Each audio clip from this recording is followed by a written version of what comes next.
നമസ്കാരം. ഗുഡ് ആഫ്റ്റർനൂണിലേക്ക് എല്ലാ പ്രേക്ഷകർക്കും സ്വാഗതം. കടുത്ത സാമ്പത്തിക പ്രതിസന്ധിക്കിടയിലും വോട്ടിൽ കണ്ണുവെച്ചുള്ള പ്രഖ്യാപനങ്ങൾ കൊണ്ട് സമ്പന്നമായിരുന്നു സംസ്ഥാന ബജറ്റ്. പങ്കാളിത്ത പെൻഷൻ പിൻവലിച്ച് പകരം പുതിയ പദ്ധതി വരാൻ പോവുകയാണ്. റബ്ബറിന്റെ താങ്ങുവില 10 രൂപ കൂട്ടിയത് കർഷകർക്ക് അല്പം ആശ്വാസമായി മാറുന്നു. ഭൂമിയുടെ ന്യായവില പരിഷ്കരിക്കുമെന്ന പ്രഖ്യാപനവും ബജറ്റിൽ ഇടം പിടിക്കുന്നത് നമ്മൾ കണ്ടു. ക്ഷേമ പെൻഷൻ കൂട്ടിയില്ല, പക്ഷേ കുടിശ്ശിക കൃത്യമായി കൊടുത്തു തീർക്കുമെന്നും ധനമന്ത്രിയുടെ പ്രഖ്യാപനത്തിലുണ്ട്. സ്വകാര്യ മേഖലയ്ക്കായി വാതിൽ തുറന്നിരുന്ന ബജറ്റ് കേന്ദ്രത്തെയും പ്രതിപക്ഷത്തെയും ഒരുപോലെ കടന്നാക്രമിച്ചാണ് മുന്നോട്ട് പോയത്. ബജറ്റുമായി ബന്ധപ്പെട്ട വിവരങ്ങൾ, വിശകലനങ്ങൾ എന്നിവയെല്ലാം വളരെ വിശദമായി തന്നെ പരിശോധിക്കാം. ഒപ്പം തന്നെ ഇന്ന് പുറത്തുവന്ന മറ്റു വളരെ പ്രധാനപ്പെട്ട വാർത്തകൾ. മാസപ്പടി വിവാദത്തിൽ കേന്ദ്ര ഏജൻസിയുടെ അന്വേഷണം തുടങ്ങിയിരിക്കുന്നു. കൊച്ചിയിലെ CMR ഓഫീസിൽ SFIO പരിശോധന. അങ്ങനെ ഇന്ന് ഇതുവരെ പുറത്തുവന്ന എല്ലാ വാർത്തകളും വളരെ വിശദമായി നമ്മൾ പരിശോധിക്കും. ഇനിയുള്ള 1.5 മണിക്കൂറിൽ എല്ലാ പ്രേക്ഷകർക്കും സ്വാഗതം.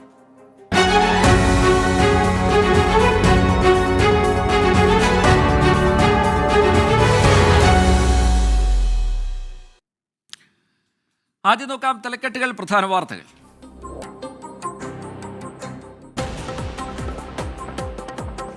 തെരഞ്ഞെടുപ്പ് ലക്ഷ്യമിട്ട് പ്രഖ്യാപനങ്ങളുമായി സംസ്ഥാന ബജറ്റ്. പങ്കാളിത്ത പെൻഷൻ പിൻവലിക്കും, പകരം പുതിയ പദ്ധതി. ജീവനക്കാരുടെ DA കുടിശ്ശികയുടെ 1 ഗഡു ഏപ്രിൽ മാസത്തെ ശമ്പളത്തോടൊപ്പം. താങ്ങുവില നൽകി വരുന്നു. ഈ തുക വർദ്ധിപ്പിച്ച് 250 ഉയർത്താൻ കേന്ദ്ര സർക്കാരിന്റെ സഹായം അഭ്യർത്ഥിച്ചെങ്കിലും ഇതുവരെ ചെവിക്കൊണ്ടിട്ടില്ല. ഈ സാഹചര്യത്തിൽ സാമ്പത്തിക പരിമിതികൾക്കിടയിലും റബ്ബറിന്റെ താങ്ങുവില 180 രൂപയായി വർദ്ധിപ്പിക്കുന്നു. റബ്ബറിന്റെ താങ്ങുവില 10 രൂപ കൂട്ടി 180 രൂപയാക്കി. ക്ഷേമ പെൻഷൻ വർദ്ധിപ്പിച്ചില്ല, കുടിശ്ശിക കൊടുത്തു തീർക്കും. സാമ്പത്തിക പ്രതിസന്ധിക്കിടയിലും വൻ പ്രഖ്യാപനങ്ങൾ നടത്തി ധനമന്ത്രി KN ബാലഗോപാൽ. സംസ്ഥാനത്ത് ഭൂമിയുടെ ന്യായവില പരിഷ്കരിക്കും, ഉപയോഗത്തിനനുസരിച്ച് വില നിശ്ചയിക്കുമെന്ന് ബജറ്റിൽ പ്രഖ്യാപനം. മുദ്രപത്ര നിയമം ഭേദഗതി ചെയ്യും. 2010 ശേഷം ഉണ്ടായിട്ടുള്ള വികസനങ്ങളുടെ അടിസ്ഥാനത്തിൽ ഭൂമി വിലയിൽ ഉണ്ടായ വർധന കണക്കിലെടുത്ത് സംസ്ഥാനത്തെ ഫെയർ വാല്യൂ കുറ്റമറ്റ രീതിയിൽ പരിഷ്കരിക്കാൻ നടപടികൾ സ്വീകരിക്കുന്നതാണ്. പാട്ടക്കരാറുകളുടെ സ്റ്റാമ്പ് ഡ്യൂട്ടി കൂട്ടി, കോടതി നിരക്കുകൾ ഉയരും. ഭാരതപ്പുഴ, ചാലിയാർ നദികളിൽ മണൽവാരൽ പുനരാരംഭിക്കും. അന്തർ സംസ്ഥാന ബസ് രജിസ്ട്രേഷൻ നികുതി കുറച്ചു.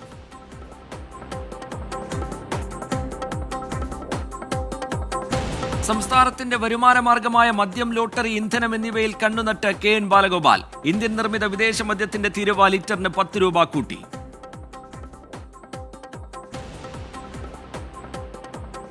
സംസ്ഥാനത്ത് വിൽപ്പന നടത്തുന്ന ഇന്ത്യൻ നിർമ്മിത വിദേശ മദ്യത്തിന്മേൽ ലിറ്ററിന് 30 രൂപ വരെ ഗാലനേജ് ഫീ ചുമത്തുന്നതിന് അബ്കാരി നിയമം അനുവദിക്കുന്നുണ്ട്. ആയത് ലിറ്ററിന് 10 രൂപയായി നിശ്ചയിക്കുന്നു. ഇതുവഴി 200 കോടി രൂപയുടെ അധിക വരുമാനം പ്രതീക്ഷിക്കുന്നു. പ്രതിവാര ലോട്ടറികളുടെ സമ്മാനത്തുക ഉയർത്തും, സീരീസുകളുടെ എണ്ണം കൂട്ടും. കഴിഞ്ഞ ബജറ്റിൽ പ്രഖ്യാപിച്ച ഇന്ധന സെസ് പിൻവലിച്ചില്ല. സ്വന്തമായി വൈദ്യുതി ഉൽപ്പാദിപ്പിക്കുന്നവരുടെ തീരുവ കൂട്ടി.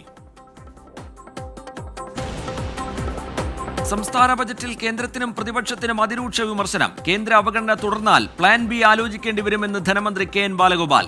കേന്ദ്രത്തിന് ശത്രുതാ മനോഭാവം.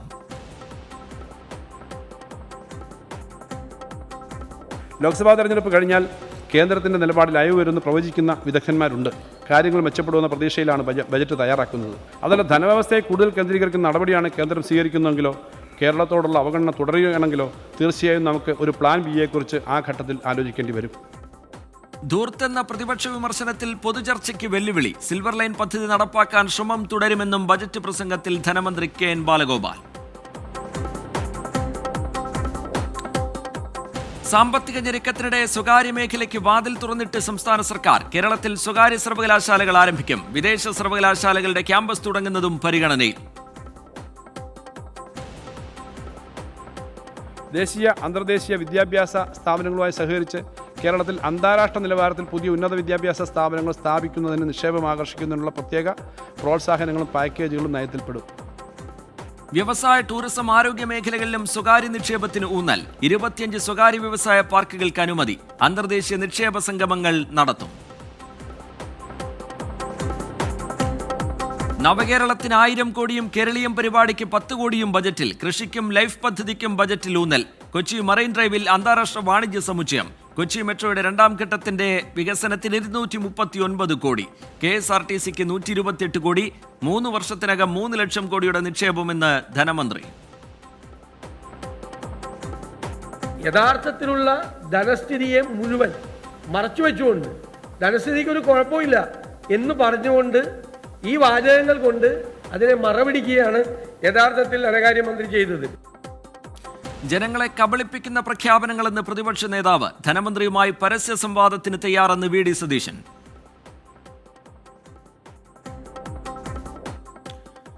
മാസപ്പടി വിവാദത്തിൽ കേന്ദ്ര ഏജൻസിയുടെ അന്വേഷണം തുടങ്ങി. കൊച്ചിയിലെ CMRL ഓഫീസിൽ SFIO പരിശോധന. ആലുവ കോർപ്പറേറ്റ് ഓഫീസിൽ പരിശോധന ഡെപ്യൂട്ടി ഡയറക്ടർ അരുൺ പ്രസാദിന്റെ നേതൃത്വത്തിൽ. രേഖകൾ പരിശോധിച്ചു, ജീവനക്കാരുടെ മൊഴിയെടുക്കുന്നു.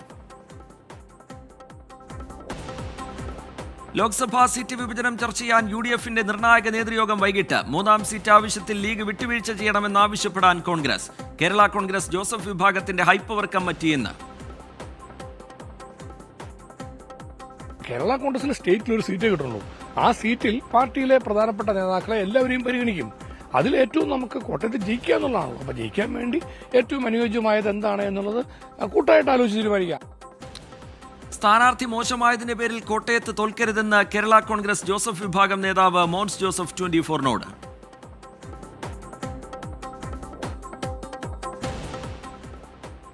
രാഷ്ട്രീയ പ്രതിസന്ധി നേരിടുന്ന ജാർഖണ്ഡിൽ ചമ്പൈ സോറൻ സർക്കാരിന്റെ വിശ്വാസ വോട്ടെടുപ്പ്. ഹൈദരാബാദിലേക്ക് മാറ്റിയ ഭരണകക്ഷി MLA-മാർ റാഞ്ചിയിൽ. ED അറസ്റ്റ് ചെയ്ത മുൻ മുഖ്യമന്ത്രി ഹേമന്ത് സോറൻ കോടതി അനുമതിയോടെ നിയമസഭയിൽ. തന്റെ പേരിലുള്ള അഴിമതി തെളിയിക്കാൻ സോറന്റെ വെല്ലുവിളി.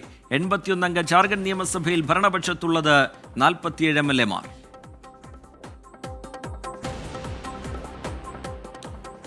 ഹൈക്കോടതി സമുച്ചയം കളമശ്ശേരിയിലേക്ക് മാറ്റുന്നതിൽ സർക്കാരിനെ വെല്ലുവിളിച്ച് ഹൈക്കോടതി അഭിഭാഷക അസോസിയേഷൻ. സർക്കാരിന്റേത് ഏകപക്ഷീയ തീരുമാനം. മുഖ്യമന്ത്രിയോ നിയമമന്ത്രിയോ തീരുമാനിച്ചാലും ഹൈക്കോടതി എങ്ങോട്ടും മാറില്ലെന്ന് അസോസിയേഷൻ പ്രസിഡന്റ് അഡ്വക്കേറ്റ് യേശുന്ത് ഷേണായ്.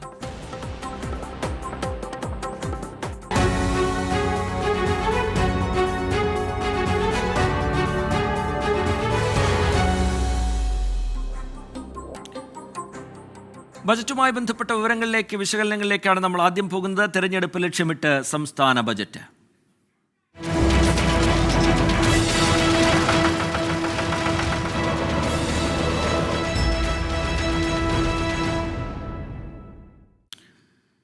ഭൂമി രജിസ്ട്രേഷൻ ചെലവും കോടതി ചെലവുകളും കുത്തനെ ഉയരാൻ സാഹചര്യമൊരുക്കി ധനമന്ത്രി KN ബാലഗോപാലിന്റെ 3ാം ബജറ്റ്. ഭൂമിയുടെ ന്യായവില പരിഷ്കരിക്കുന്നതിലൂടെയാണ് രജിസ്ട്രേഷൻ നിരക്ക് ഉയരുന്നത്. പാട്ടക്കരാർ തീരുവയും ഉയരും. സർ, സംസ്ഥാനത്തെ ഫെയർ വാല്യൂ തുക അവസാനമായി നിശ്ചയിച്ചത് 2010-ലാണ്. തുടർന്ന് ഫെയർ വാല്യൂ നിരക്കിൽ കാലാകാലങ്ങളിൽ നിശ്ചിത ശതമാനം വർധനവ് വരുത്തി വരുന്നു. 2010 ശേഷം ഉണ്ടായിട്ടുള്ള വികസനങ്ങളുടെ അടിസ്ഥാനത്തിൽ ഭൂമി വിലയിൽ ഉണ്ടായ വർധന കണക്കിലെടുത്ത് സംസ്ഥാനത്തെ ഫെയർ വാല്യൂ കുറ്റമറ്റ രീതിയിൽ പരിഷ്കരിക്കാൻ നടപടികൾ സ്വീകരിക്കുന്നതാണ്.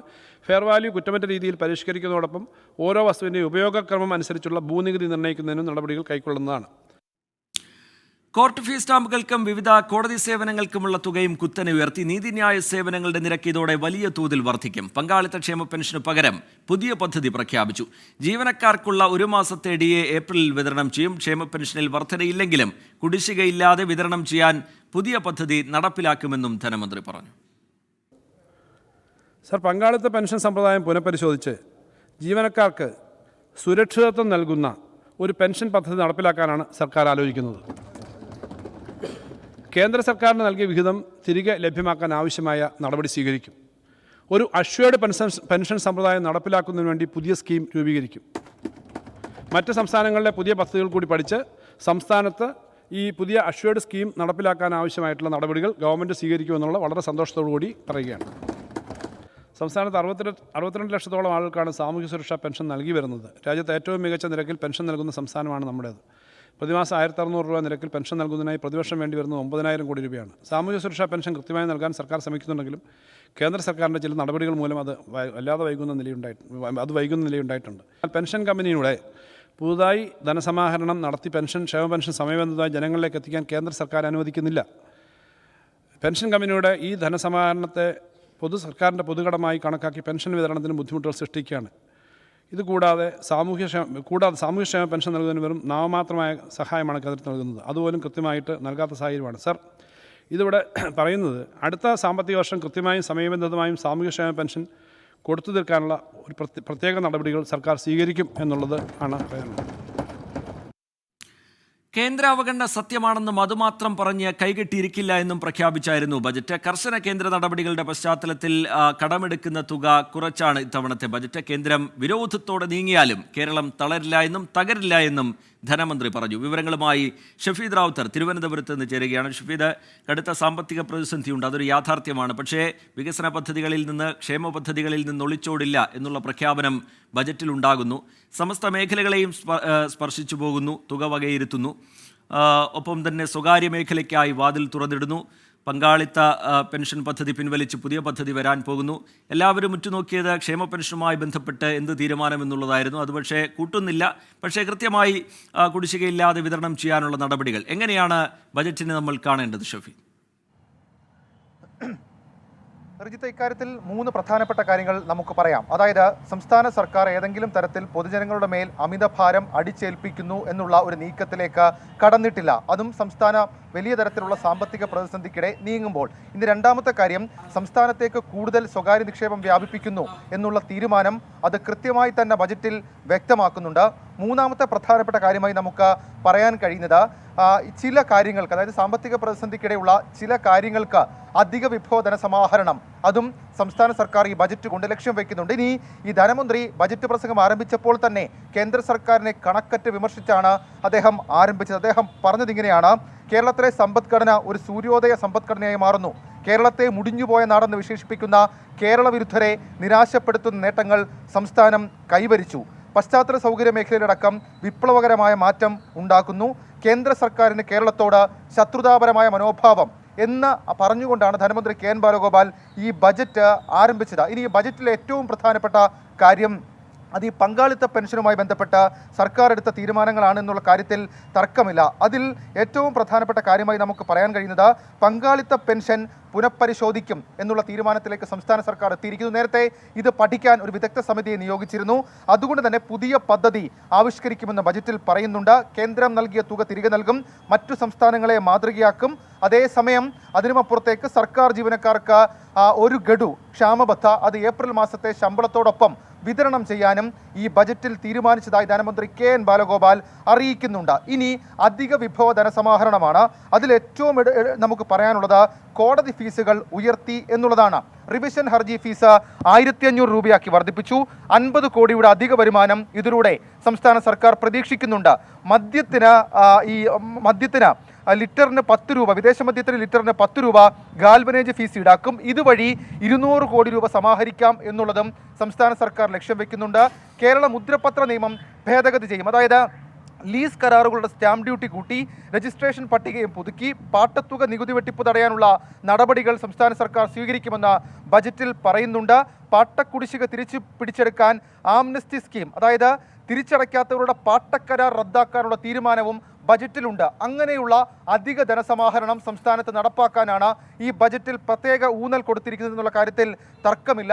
മണൽവാഴ് പുനരാരംഭിക്കും. ശരി, ഷഫീദ് റാവുത്തർ തിരുവനന്തപുരത്ത് നിന്ന് ബജറ്റുമായി ബന്ധപ്പെട്ട വിവരങ്ങൾ, വിശകലനങ്ങൾ നൽകുകയായിരുന്നു. എന്തായാലും സമസ്ത മേഖലകളെയും സ്പർശിച്ചു പോകുന്നുണ്ട്. ഒരു തെരഞ്ഞെടുപ്പ് മുന്നിലുണ്ട് എന്നുള്ള ജാഗ്രത കെ.എൻ. ബാലഗോപാലിൻ്റെ ബജറ്റിൽ ഉണ്ട്.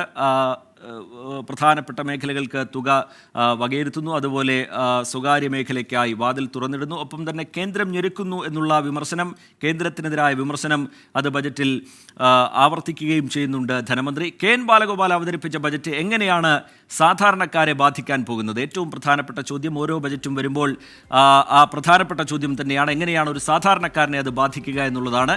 എന്തിനൊക്കെയാണ് വില കൂടാൻ പോകുന്നത്, എന്തിനൊക്കെയാണ് വില കുറയാൻ പോകുന്നത്, അതായിരിക്കും പ്രേക്ഷകർക്ക് അറിയേണ്ട ഏറ്റവും പ്രധാനപ്പെട്ട വിവരവും. ഏതൊക്കെ നിരക്കുകളാണ് കൂടാൻ പോകുന്നത്, ഏതൊക്കെ നിരക്കുകളാണ് കുറയാൻ പോകുന്നത്. ഇതാ ഒരു കുടുംബവുമായി പ്രജിൻ സി കണ്ണൻ നമുക്കൊപ്പം കടന്നു വരികയാണ്.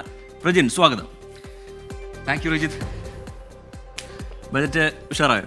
ബജറ്റ് ഉഷാറായി. ഇപ്പം സ്വാഭാവികമായിട്ടും ഇപ്പം ഒരു ബജറ്റ് അവതരിപ്പിച്ച് കഴിഞ്ഞാൽ കുടുംബ ബജറ്റിൽ അത് എങ്ങനെയാണ് പ്രതിഫലിക്കുക, താളം തെറ്റുമെന്നൊക്കെയുള്ള സ്വാഭാവികമായ സാധാരണ ചോദ്യങ്ങളുണ്ട്. ഇപ്പം ഞാൻ ഒറ്റയ്ക്കല്ല, എനിക്കിപ്പം കുടുംബമുണ്ട്, 5 അംഗ കുടുംബമുണ്ട്. അപ്പം അവരോരോരുത്തർക്കും ഓരോ പ്രൊഫൈലുണ്ട്. അപ്പോൾ അവർ ഓരോ ചോദ്യങ്ങളുമായി മുന്നോട്ട് വരികയാണ്. നമുക്ക് നോക്കാം ഈ ബജറ്റുമായി അത് താരതമ്യം ചെയ്യുമ്പോൾ എന്തൊക്കെ കാര്യങ്ങളാണ്, എങ്ങനെയാണ് മാറ്റം വരിക, ഏതൊക്കെ കാര്യങ്ങളിൽ വില കൂടും വില കുറയും, അത് കുടുംബ ബജറ്റിനെ താളം തെറ്റിക്കുമോ? ഇതാണ് നമ്മുടെ പ്രധാനപ്പെട്ട ചോദ്യം. നമുക്ക് അതിലേക്ക് കടക്കാം. ഭൂമിയുടെ ന്യായവില പരിഷ്കരിക്കും, കോർട്ട് ഫീസ് സ്റ്റാമ്പുകളുടെ നിരക്ക് കുത്തനെ ഉയരും തുടങ്ങി നിരവധി മുന്നറിയിപ്പുകൾ ധനമന്ത്രി ഈ ബജറ്റിൽ നൽകുന്നുണ്ട്. അപ്പോൾ ചോദ്യങ്ങളുമായി എന്നോടൊപ്പമുള്ള ഈ കുടുംബം വരികയാണ്. ആ ചോദ്യങ്ങളിലേക്കും ഉത്തരങ്ങളിലേക്കും നമ്മൾ കടക്കാൻ പോവുകയാണ്. അപ്പോൾ ആദ്യം കേരളത്തിലെ മുഴുവൻ മുത്തശ്ശിമാരും മുത്തശ്ശന്മാരും ചോദിക്കുന്ന ഒരു ചോദ്യം ഉണ്ടല്ലോ റിജിത്തെ, ക്ഷേമ പെൻഷൻ. ഈ പെൻഷൻ തുക കൂടുമോ? സ്വാഭാവികമായിട്ട് എല്ലാ ബജറ്റ് വരുമ്പോഴും ചോദിക്കുന്ന ചോദ്യമാണ്. അതിനൊറ്റ ഉത്തരമേ ഉള്ളൂ, ക്ഷേമ പെൻഷൻ കൂടില്ല എന്ന് മന്ത്രി വ്യക്തമാക്കിയിട്ടുണ്ട്. ഇപ്പോൾ കിട്ടുന്ന 1600 രൂപയായി അത് തുടരുമെന്ന് മന്ത്രി പറഞ്ഞു. ഒരു 100 രൂപയെങ്കിലും കൂടും എന്നുള്ള തരത്തിലൊക്കെ ചില വിവരങ്ങൾ പുറത്തു വന്നിരുന്നു, അല്ലെങ്കിൽ വിശകലനങ്ങളൊക്കെ പുറത്തു വന്നിരുന്നു. പക്ഷേ അതില്ല, അത് കൃത്യമായി പഴയ ക്ഷേമ പെൻഷൻ തന്നെ, പക്ഷേ അത് കുടിശ്ശിക കൃത്യമായി കൊടുത്തു. പക്ഷെ ഒരു കാര്യം അതന്നെയാണ്, അതായത് ഇത്തവണത്തെ ആ വാഗ്ദാനം അതാണ്, ഇപ്പോഴുള്ള കുടിശ്ശിക തീർക്കും. ഒരുപക്ഷെ കഴിഞ്ഞ കുറേ സമരങ്ങൾ നമ്മൾ കണ്ടതാണ്, ഇടുക്കിയിലും ഒക്കെയുള്ള സമരങ്ങൾ നമ്മൾ മുന്നിലുണ്ട്. അപ്പോൾ അതെല്ലാം ധനമന്ത്രി കണക്ക് കൂട്ടിയിട്ടുണ്ട്. കുടിശ്ശികയെല്ലാം തീർക്കും, പക്ഷേ 1600 രൂപയായിട്ട് അത് തുടരുകയും ചെയ്യും. ഇനി പുതിയ വർഷം കൃത്യമായി അത് കയ്യിലെത്തും, പെൻഷൻ കയ്യിലെത്തും എന്ന് മന്ത്രി പറയുന്നുണ്ടെങ്കിലും ആ പുതിയ കമ്പനി അത് ഏത് രീതിയിലാണ് ആ സംവിധാനം എന്ന് വെളിപ്പെടുത്തിയിട്ടുമില്ല, അത് സസ്പെൻസായി നിൽക്കുകയാണ്. ഇനി അടുത്തത് പ്രായമാർക്ക് വേണ്ടി പ്രഖ്യാപിച്ച വാർദ്ധക്യ സൗഹൃദ ഒരു പദ്ധതിയാണ്. അത് കുടുംബശ്രീ വഴി പുതിയൊരു മെഗാ പദ്ധതിയും ബജറ്റിലുണ്ട് എന്ന് ധനമന്ത്രി പ്രഖ്യാപിച്ചിട്ടുണ്ടായിരുന്നു. ഉപജീവന പദ്ധതി എന്നത് ഈ തൊഴിലുറപ്പ് പദ്ധതിയുടെ മറ്റൊരു രൂപം എന്നാണ് ഇപ്പോൾ നമുക്ക് മനസ്സിലാക്കാൻ സാധിക്കുന്നത്. ഇത് സ്ത്രീകൾക്ക് വേണ്ടിയുള്ള പ്രത്യേക തൊഴിൽ ദാന പദ്ധതിയാകണമെന്ന ഒരു ഊഹം കൂടി ഇപ്പോഴുണ്ട്. വിശദാംശങ്ങൾ വഴിയേ വരികയുള്ളൂ. ഇനി മുത്തശ്ശൻ ചോദിക്കുന്ന ചോദ്യത്തിലേക്കാണ് നമ്മൾ പോകുന്നത്. കൃഷിയാണ് വിഷയം. കൃഷിക്കാർക്കായി ബജറ്റിൽ എന്തൊക്കെ എന്നാണ് ആ പൊതുചോദ്യം മുത്തശ്ശൻ നമ്മുടെ മുന്നിലേക്ക് വെക്കുന്നത്. റബ്ബർ കർഷകർക്കാണ് പ്രത്യക്ഷത്തിൽ അല്പം ആശ്വാസമാകുന്ന ഒരു പദ്ധതി ഇത്തവണത്തെ ബജറ്റുള്ളത്. സംഭരണ വില 180 ആക്കിയിട്ടുണ്ട് എന്നാണ് ആ പ്രഖ്യാപനം. ഇപ്പോൾ നിലവിലുള്ള 170 രൂപ, അതിൽ 10 രൂപ കിലോയ്ക്ക് കൂടുന്നു എന്നാണ് നമ്മൾ മനസ്സിലാക്കേണ്ടത്. വിപണിയിൽ കിട്ടുന്ന വിലയുടെ ശേഷിക്കുന്നത് സർക്കാർ നൽകുന്ന പദ്ധതിയാണ് എന്നൊരു പ്രത്യേകതയുണ്ട്. അത് എങ്ങനെയാണ് എന്ന് നോക്കാം. ഇന്ന് 165 രൂപയാണ് 4ാം ഗ്രേഡ് റബ്ബറിന്റെ വില. ഏപ്രിൽ 1 മുതൽ വിൽക്കുന്ന ഓരോ കിലോ റബ്ബറിനും അപ്പോൾ സർക്കാർ 15 രൂപ അധികമായി അക്കൗണ്ടിൽ നൽകുന്നത്. അത് സർക്കാരാണ് തുക നൽകുന്നത്. നിലവിൽ 5 രൂപ മാത്രമാണ് ലഭിച്ചിരിക്കുന്നത്. കാർഷിക വികസനത്തിന് 5 കൊല്ലത്തേക്ക് 2365 കോടിയുടെ പ്രത്യേക പദ്ധതിയും ഈ ബജറ്റിൽ പറയുന്നു. വിള പരിപാലനത്തിനായി 549 കോടിയും മാറ്റിവെച്ചിട്ടുണ്ട്. ഇനി ഗ്രാമീണ മേഖലയിലെ ടൂറിസം വികസനത്തിന് 10,000 മുറികൾ നിർമ്മിക്കാനുള്ള പദ്ധതിയുമുണ്ട്. അത് നടപ്പായാൽ സ്വാഭാവികമായിട്ടും അതിന്റെ നേട്ടം ഗ്രാമീണ മേഖലയിലാണ്. അപ്പോൾ ജീവനക്കാർക്ക് എന്തൊക്കെ എന്ന ചോദ്യമാണ് അടുത്തതായിട്ട് നമ്മൾ പരിശോധിക്കാൻ പോകുന്നത്. അടുത്ത ആൾ വരുന്നു. സർക്കാർ ജീവനക്കാർ ഏറ്റവും കൂടുതൽ ഉന്നയിക്കുന്ന പ്രശ്നം, അതിന് ഇത്തവണ ഒരു പരിഹാരം ഉണ്ടായതും നയപരമായ ഒരു തീരുമാനമാണ് എന്ന് പറയാം, അല്ലെ റീത്തെ? അതായത് ഈ പെൻഷൻ പദ്ധതി, പെൻഷന്റെ സ്കീം അത് മാറുന്നുണ്ടോ എന്നതാണ് ചോദ്യം, അല്ലെ? പങ്കാളിത്ത പെൻഷൻ എന്നുള്ളത് മാറ്റുന്നു എന്നതാണ്. ഇന്ന് പകരം പുതിയ പദ്ധതി വരാൻ പോകുന്നു എന്നുള്ളതാണ്. അതെ, പക്ഷെ അതെന്താണ് എന്ന് വ്യക്തമാക്കിയിട്ടുള്ളത്, ഏത് വിധേയമായിരിക്കും എന്ന കാര്യം ഇനി അറിയാൻ പോകുന്നേ ഉള്ളൂ. എന്തായാലും പങ്കാളിത്ത പെൻഷൻ ഇല്ലാതാകുന്നു. അതിൽ കേന്ദ്രം നൽകിയ വിഹിതം തിരിച്ചു നൽകുമെന്ന് ധനമന്ത്രി വ്യക്തമാക്കിയിട്ടുണ്ട്. പകരം പദ്ധതിയുടെ രൂപം പുറത്തുവരാൻ പോകുന്നതേയുള്ളൂ. പിന്നെ ഒരു കാര്യം കൂടിയുണ്ട്, ഒരു ഗഡു DA കൂടി സർക്കാർ ജീവനക്കാരെ പ്രഖ്യാപിച്ചിട്ടുണ്ട്. നാടിന്റെ വികസനത്തിന് എന്ത് എന്ന ചോദ്യത്തിന് സിൽവർ ലൈൻ തുടരുമെന്ന് ഒഴുക്കൻ മട്ടിലുള്ള പ്രസ്താവന ധനമന്ത്രി നടത്തിയിട്ടുണ്ടായിരുന്നു. നമുക്കറിയാം അത് നടക്കാൻ പോകുമോ എന്നുള്ള ചോദ്യങ്ങൾ അത് ആ ചോദ്യമായി തന്നെ നിൽക്കുന്നുമുണ്ട്. ഇനി ഒപ്പം കൊച്ചി ബംഗളൂരു ഇടനാഴിക്ക് 200 കോടി രൂപ മാറ്റിവെച്ചിട്ടുണ്ട്. അതാണ് അതുമായി ബന്ധപ്പെട്ട മറ്റൊരു കാര്യം. ഇനി കുടുംബനാഥൻ വരുന്നുണ്ട് മുന്നോട്ടേക്ക്. നമുക്ക് നോക്കാം എന്താണ് അദ്ദേഹത്തിന് പറയാനുള്ളത് നോക്കാം. ഭൂമി വില കൂടുമോ എന്നാണ് ആ ചോദ്യം. ന്യായവില ഉയർത്തുമെന്ന് മന്ത്രി പ്രഖ്യാപിച്ചു കഴിഞ്ഞിട്ടുണ്ട്. അത് എന്തിനൊക്കെ ഭൂമി ഉപയോഗിക്കുന്നു എന്ന് നോക്കിയായിരിക്കും എന്നുകൂടി മന്ത്രി പറയുന്നുണ്ട്. അതായത് വീട് വെക്കാനും കൃഷിക്കും കടകൾ തുറക്കാനും ഒക്കെ ഉപയോഗിക്കുന്ന ഒരേ സ്ഥലത്തെ ഭൂമിക്ക് തന്നെ ഭിന്ന ന്യായവില വരും എന്നാണ് മന്ത്രി നൽകിയിരിക്കുന്ന സൂചന. വില സ്വാഭാവികമായിട്ടും ഉയരും. അതോടെ മുദ്രപത്ര വില കൂടും, രജിസ്ട്രേഷൻ നിരക്ക് കൂടും. അങ്ങനെ ആ കാര്യങ്ങളെല്ലാം ഒരു വർധനയുണ്ടാകും. സ്വാശ്രയ സംഘങ്ങൾ പോലെ വ്യാപാരികളുടെ കൂട്ടായ്മയുണ്ടാക്കി ഉൽപ്പന്നങ്ങൾ ഒന്നിച്ചു വാങ്ങുന്ന പദ്ധതിയും മന്ത്രി പ്രഖ്യാപിച്ചിട്ടുണ്ട്. മറ്റൊന്ന് MC റോഡിന് സമാന്തരമായി ഗ്രീൻഫീൽഡ് റോഡ് എന്നൊരു പ്രഖ്യാപനം കൂടി വന്നിട്ടുണ്ട്. സ്വാഭാവികമായിട്ടും ഈ കോർട്ട് ഫീസ് സ്റ്റാമ്പുകൾക്ക് വില വരുമ്പോൾ ഒരു കാര്യം പറഞ്ഞാൽ അടുത്ത ഘട്ടത്തിൽ തർക്കത്തിന് താൻ പോയി കേസ് കൊടു എന്നിനി പറയാൻ പറ്റില്ല. കാരണം അതെ, ആ ചെലവ് കൂടാൻ പോവുകയാണ്. അത് ഇങ്ങനെയാണ്, കോർട്ട് ഫീസ് സ്റ്റാമ്പുകൾക്കും സേവനങ്ങൾക്കും നിരക്ക് കുത്തനെ ഉയരുമെന്നാണ് മന്ത്രി പറഞ്ഞിട്ടുള്ളത്. മറ്റൊന്ന്, മദ്യത്തിന് ലിറ്ററിന് 10 രൂപയുടെ ഒരു പ്രഖ്യാപനം, അതായത് ഒരു നിരക്ക് ഉയരുന്ന കാര്യം മന്ത്രി പറഞ്ഞിട്ടുണ്ട്. പക്ഷെ അതിൽ ചെറിയൊരു ക്ലാരിഫിക്കേഷൻ ഇനി വരാൻ പോകുന്നേ അല്ലെ. ഈ ഗാൽവനേജ് ഫീ എന്നാണ് ഉദ്ദേശിച്ചത്. മന്ത്രി പറയുന്നു അത് വിൽപ്പന നിരക്കിൽ അത് റിഫ്ലക്ട് ചെയ്യില്ല എന്ന് പറയുന്നു. സർക്കാരിലേക്ക് അതിന്റെ ഗുണം ലഭിക്കും. അതെ, അത് മദ്യത്തിന് വില കൂടുമോ എന്ന് ചോദിച്ചാൽ വില കൂടുന്നുണ്ട്, പക്ഷെ അത് വിൽപ്പനയിൽ ബാധിക്കില്ല എന്നാണ് മന്ത്രി പറയുന്നത്. അപ്പോൾ അതിന്റെ കൃത്യമായ കാര്യങ്ങൾ വരും മണിക്കൂറുകളൊക്കെ ധനമന്ത്രി തന്നെ വ്യക്തമാക്കുമായിരിക്കും. ഇനി വിദ്യാഭ്യാസ കാര്യങ്ങളിലേക്ക് വരാം. നമ്മുടെ ഏറ്റവും ചെറിയ ആള് മുന്നോട്ട് വരികയാണ്. എന്താണ് കുട്ടികൾക്ക് പറയാനുള്ളതെന്ന് നമുക്ക് നോക്കാം. ഒരു മാതൃകാ അംഗൻവാടി പദ്ധതി അത് ഇത്തവണത്തെ പ്രഖ്യാപനത്തിൽ നമ്മൾ കണ്ടു. ഉപജില്ല തോറും മാതൃകാ സ്കൂളുകളും പ്രഖ്യാപിച്ചിട്ടുണ്ട്. വിദ്യാഭ്യാസ പ്രൊമോഷൻ ഫണ്ട് രൂപീകരിക്കുമെന്ന പ്രഖ്യാപനം പുതിയതാണ്. പൂർവ്വ വിദ്യാർത്ഥികളിൽ നിന്ന് വിദ്യാഭ്യാസ ഫണ്ട് സ്വരൂപിക്കുന്ന പദ്ധതിയാണിത്. ബിരുദം വരെ പഠിക്കുന്ന ഒരു കുട്ടിക്കായി സർക്കാർ 25 ലക്ഷം രൂപ ചിലവഴിക്കുന്നു എന്നാണ് മന്ത്രി പറഞ്ഞത്. അതിൽ ഒരു പങ്ക് താല്പര്യമുള്ളവരിൽ നിന്ന് തിരികെ സ്വീകരിക്കുന്നതാണ് ആ പദ്ധതി. പിന്നെ ഉന്നത വിദ്യാഭ്യാസ ഹബ്ബ് എന്നൊരു മോഹം കൂടി ആവർത്തിക്കുന്നുണ്ട് ധനമന്ത്രി ഇത്തവണത്തെ ബജറ്റിൽ. ഈ ബജറ്റിന്റെ ആകത്തുക ഇപ്പോഴും പ്ലാൻ ബി പുറത്തു വന്നിട്ടില്ല എന്ന് തന്നെയാണ്. അത് ഈ ഉന്നത വിദ്യാഭ്യാസ മേഖലയുമായി ബന്ധപ്പെട്ട് അല്പം ഒരു നയമാറ്റത്തിന് കൂടി സർക്കാർ തയ്യാറാകുന്നു എന്നുള്ളതാണ്. സ്വകാര്യ മേഖലയിലേക്ക് അതുമായി ബന്ധപ്പെട്ടുള്ള ചില സുപ്രധാനമായ പ്രഖ്യാപനങ്ങൾ ഉണ്ടാകുന്നു എന്നുള്ളതും ശ്രദ്ധേയമാണ്. അതെ റീത, അതാണ് കുറെ കാര്യങ്ങൾ പറഞ്ഞിട്ടുണ്ട്. പക്ഷെ അതിന്റെ എങ്ങനെയാണ് എക്സിക്യൂട്ട് ചെയ്യുന്ന കാര്യം ധനമന്ത്രി പറഞ്ഞില്ല. ഏറ്റവും പ്രധാനപ്പെട്ടല്ലേ നമ്മുടെ സർക്കാർ ജീവനോട് ഈ പങ്കാളിത്ത പെൻഷൻ അത് പൂർണ്ണമായി ഒഴിവാക്കുന്നുണ്ട്. പക്ഷേ പുതിയ സംവിധാനം എന്ന് പറഞ്ഞിട്ടില്ല. അതുപോലെ തന്നെയാണ് വിദ്യാഭ്യാസ മേഖലയിലെ ഈ പറഞ്ഞ പദ്ധതികളും. ഇനി കേന്ദ്രം കടമെടുപ്പ് പരിധി ഉയർത്തിയില്ല എങ്കിൽ എന്ത് ചെയ്യും എന്ന ചോദ്യത്തിനുള്ള ഉത്തരം ഇപ്പോഴും ഇല്ല. പ്ലാൻ ബി ഉണ്ടെന്ന് ധനമന്ത്രി പറയുന്നുണ്ട്. അപ്പോഴും അതിൽ വ്യക്തതയുമില്ല. ആ പ്ലാൻ ബി അനുസരിച്ചായിരിക്കും ഇതൊക്കെ നടക്കുമോ എന്ന ചോദ്യത്തിനുള്ള ഉത്തരം ഉണ്ടാവുകയും ചെയ്യുന്നത്. കാരണം ഒരുപാട് പ്രഖ്യാപനങ്ങൾ ഉണ്ടായിട്ടുണ്ട്, ഒരുപാട് നീക്കിയിരിപ്പുണ്ട്. ഇതിനൊക്കെ ഫണ്ട് എവിടെ എന്നൊരു സ്വാഭാവികമായ ചോദ്യം കൂടി ഈ ഘട്ടത്തിൽ ഉയർന്നു വരുന്നുണ്ട്. അതെ, എന്തായാലും 5 അംഗ കുടുംബവുമായാണ് പ്രജിന് നമുക്ക് മുമ്പിലേക്ക് എത്തിയത്. ഓരോ കുടുംബത്തിൽ വ്യത്യസ്ത പ്രായത്തിലുള്ള ആളുകളാണ്. അതുകൊണ്ട് തന്നെ അവരുടെ ചോദ്യങ്ങളും അതൊക്കെ വ്യത്യസ്തമായിരിക്കും ഓരോ തലങ്ങളിൽ നിന്നും. ഇപ്പോൾ വിദ്യാഭ്യാസ മേഖലയിൽ നിന്നായിക്കോട്ടെ, കൃഷി ആയിക്കോട്ടെ, ആ കുടുംബത്തിലുള്ള എല്ലാ ചോദ്യങ്ങളും ഉയരുമ്പോൾ ഏത് തരത്തിലാണ് അതിൻ്റെ ഉത്തരം, ബജറ്റ് അതിനെ ഏത് തരത്തിലാണ് പ്രതിനിധീകരിക്കുന്നത് എന്നുള്ളത് വ്യക്തമാക്കുകയായിരുന്നു Prajin C Kannan. Thank you Prajin. Thank you so much. Thank you. നമ്മൾ അടുത്ത റിപ്പോർട്ടിലേക്ക് കടക്കുകയാണ്. കേന്ദ്ര സർക്കാരിനെ രൂക്ഷമായി വിമർശിച്ചുകൊണ്ടാണ് 2.5 മണിക്കൂർ നീണ്ട ബജറ്റ് പ്രസംഗം ധനമന്ത്രി കെ.എൻ. ബാലഗോപാൽ ആരംഭിച്ചതും അവസാനിപ്പിച്ചതും. ഓരോ പദ്ധതിയും മേഖലകളും പ്രതിപാദിക്കുമ്പോൾ കേന്ദ്ര അവഗണന എണ്ണി പറഞ്ഞുകൊണ്ടാണ് ധനമന്ത്രിയുടെ പ്രസംഗം പുരോഗമിച്ചത്. അവഗണന തുടർന്നാൽ കേരള സർക്കാർ പ്ലാൻ ബി സ്വീകരിക്കും എന്നുള്ള പ്രഖ്യാപനവും ധനമന്ത്രിയുടെ ഭാഗത്തു നിന്നുണ്ടായി. ബജറ്റ് പ്രസംഗത്തിൽ പ്രതിപക്ഷത്തെയും അതിരൂക്ഷമായി വിമർശിക്കാൻ മന്ത്രി സമയം കണ്ടെത്തി. കേന്ദ്ര സർക്കാരിനെതിരെ അതിരൂക്ഷ വിമർശനമാണ് ബജറ്റിലാകെ ഉണ്ടായിരുന്നത്. സാമ്പത്തിക ഉപരോധത്തിലേക്ക് കേരളത്തെ കേന്ദ്ര സർക്കാർ തള്ളിവിടുകയാണ്. കേന്ദ്രത്തിന്റെ ശത്രുതാ മനോഭാവം കൊണ്ടെന്നും കേരളം തകരില്ല, തളരില്ല, തകർക്കാനാവില്ല എന്നതാണ് മുദ്രാവാക്യമെന്നും ധനമന്ത്രി വ്യക്തമാക്കി. കേന്ദ്രത്തിന്റെ സമീപനത്തിൽ പരിതപിച്ച് കയ്യും കെട്ടി നോക്കി നിൽക്കാനല്ല കേരളം തയ്യാറാവേണ്ടത്. പകരം തകരില്ല കേരളം, തളരില്ല കേരളം, തകർക്കാനാവില്ല കേരളത്തെ എന്ന ശക്തമായ വികാരത്തോടു കൂടി നമുക്ക് മുന്നേറാൻ കഴിയണം. സുപ്രീം കോടതിയിലെ നിയമപോരാട്ടവും കേന്ദ്ര സർക്കാരിനെതിരായ സമരവും ബജറ്റിൽ പ്രതിപാദിച്ചു. എല്ലാ മലയാളികളുടെയും സഹകരണവും അഭ്യർത്ഥിച്ചു. ഈ ആനുകൂല്യങ്ങൾ നിലനിർത്താനും വർദ്ധിപ്പിക്കാനും സംസ്ഥാന സർക്കാരിൻ്റെ ഭരണഘടനാപരമായ അധികാരങ്ങളെയും അവകാശങ്ങളെയും സംരക്ഷിക്കേണ്ടതുണ്ട്. അതിനുവേണ്ടിയിട്ടാണ് ഡൽഹിയിൽ സമരം സംഘടിപ്പിക്കുന്നതും സുപ്രീം കോടതിയിൽ നിയമപോരാട്ടം നടത്തുന്നതും. ഇവ രണ്ടിലും മുഴുവൻ കേരളീയരുടെയും പിന്തുണ അഭ്യർത്ഥിക്കുകയാണ്. സംസ്ഥാനത്തോടുള്ള അവഗണന തുടർന്നാൽ പ്ലാൻ ബി ആലോചിക്കുമെന്നും വെല്ലുവിളി. അതല്ല, ധനവ്യവസ്ഥയെ കൂടുതൽ കേന്ദ്രീകരിക്കുന്ന നടപടിയാണ് കേന്ദ്രം സ്വീകരിക്കുന്നതെങ്കിലോ കേരളത്തോടുള്ള അവഗണന തുടരുകയാണെങ്കിലോ തീർച്ചയായും നമുക്ക് ഒരു പ്ലാൻ ബിയെക്കുറിച്ച് ആ ഘട്ടത്തിൽ ആലോചിക്കേണ്ടി വരും. പ്രതിപക്ഷ വിമർശനവും ചേർത്തതായിരുന്നു ഇത്തവണത്തെ സംസ്ഥാന ബജറ്റ്. കേന്ദ്ര അവഗണന പ്രതിപക്ഷത്തിന് ബോധ്യപ്പെട്ടത് വൈകിയെന്നും പരിഹാസം. സംസ്ഥാന സർക്കാരിനെ വിമർശിക്കുന്ന സാമ്പത്തിക വിദഗ്ധർ പോലും കേന്ദ്ര അവഗണനയുണ്ട് എന്ന് അംഗീകരിക്കുന്നു. കേന്ദ്രത്തിനെതിരായ സമരത്തിൽ ഞങ്ങളോടൊപ്പം ചേരാൻ തയ്യാറല്ലെങ്കിലും ഇപ്പോൾ പ്രതിപക്ഷവും അവഗണനയുണ്ട് എന്ന് സമ്മതിക്കുന്നുണ്ട്. ഇത് സ്വാഗതാർഹമാണ്. വൈകിയാണെങ്കിലും കേരളത്തോടുള്ള അവഗണന പാർലമെന്റിൽ ഉന്നയിക്കുമെന്നും പ്രതിപക്ഷം പറയുന്നുണ്ട്.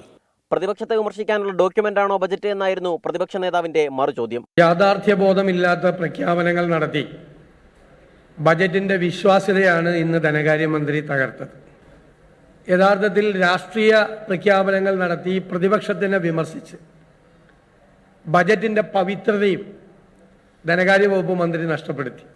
ബജറ്റ് പ്രസംഗത്തിലുടനീളം കേന്ദ്ര സർക്കാരിനെ വിമർശിച്ച് ധനമന്ത്രി പ്രസംഗം അവസാനിപ്പിച്ചതും കേന്ദ്ര വിമർശനത്തോടെയാണ്. 24 തിരുവനന്തപുരം.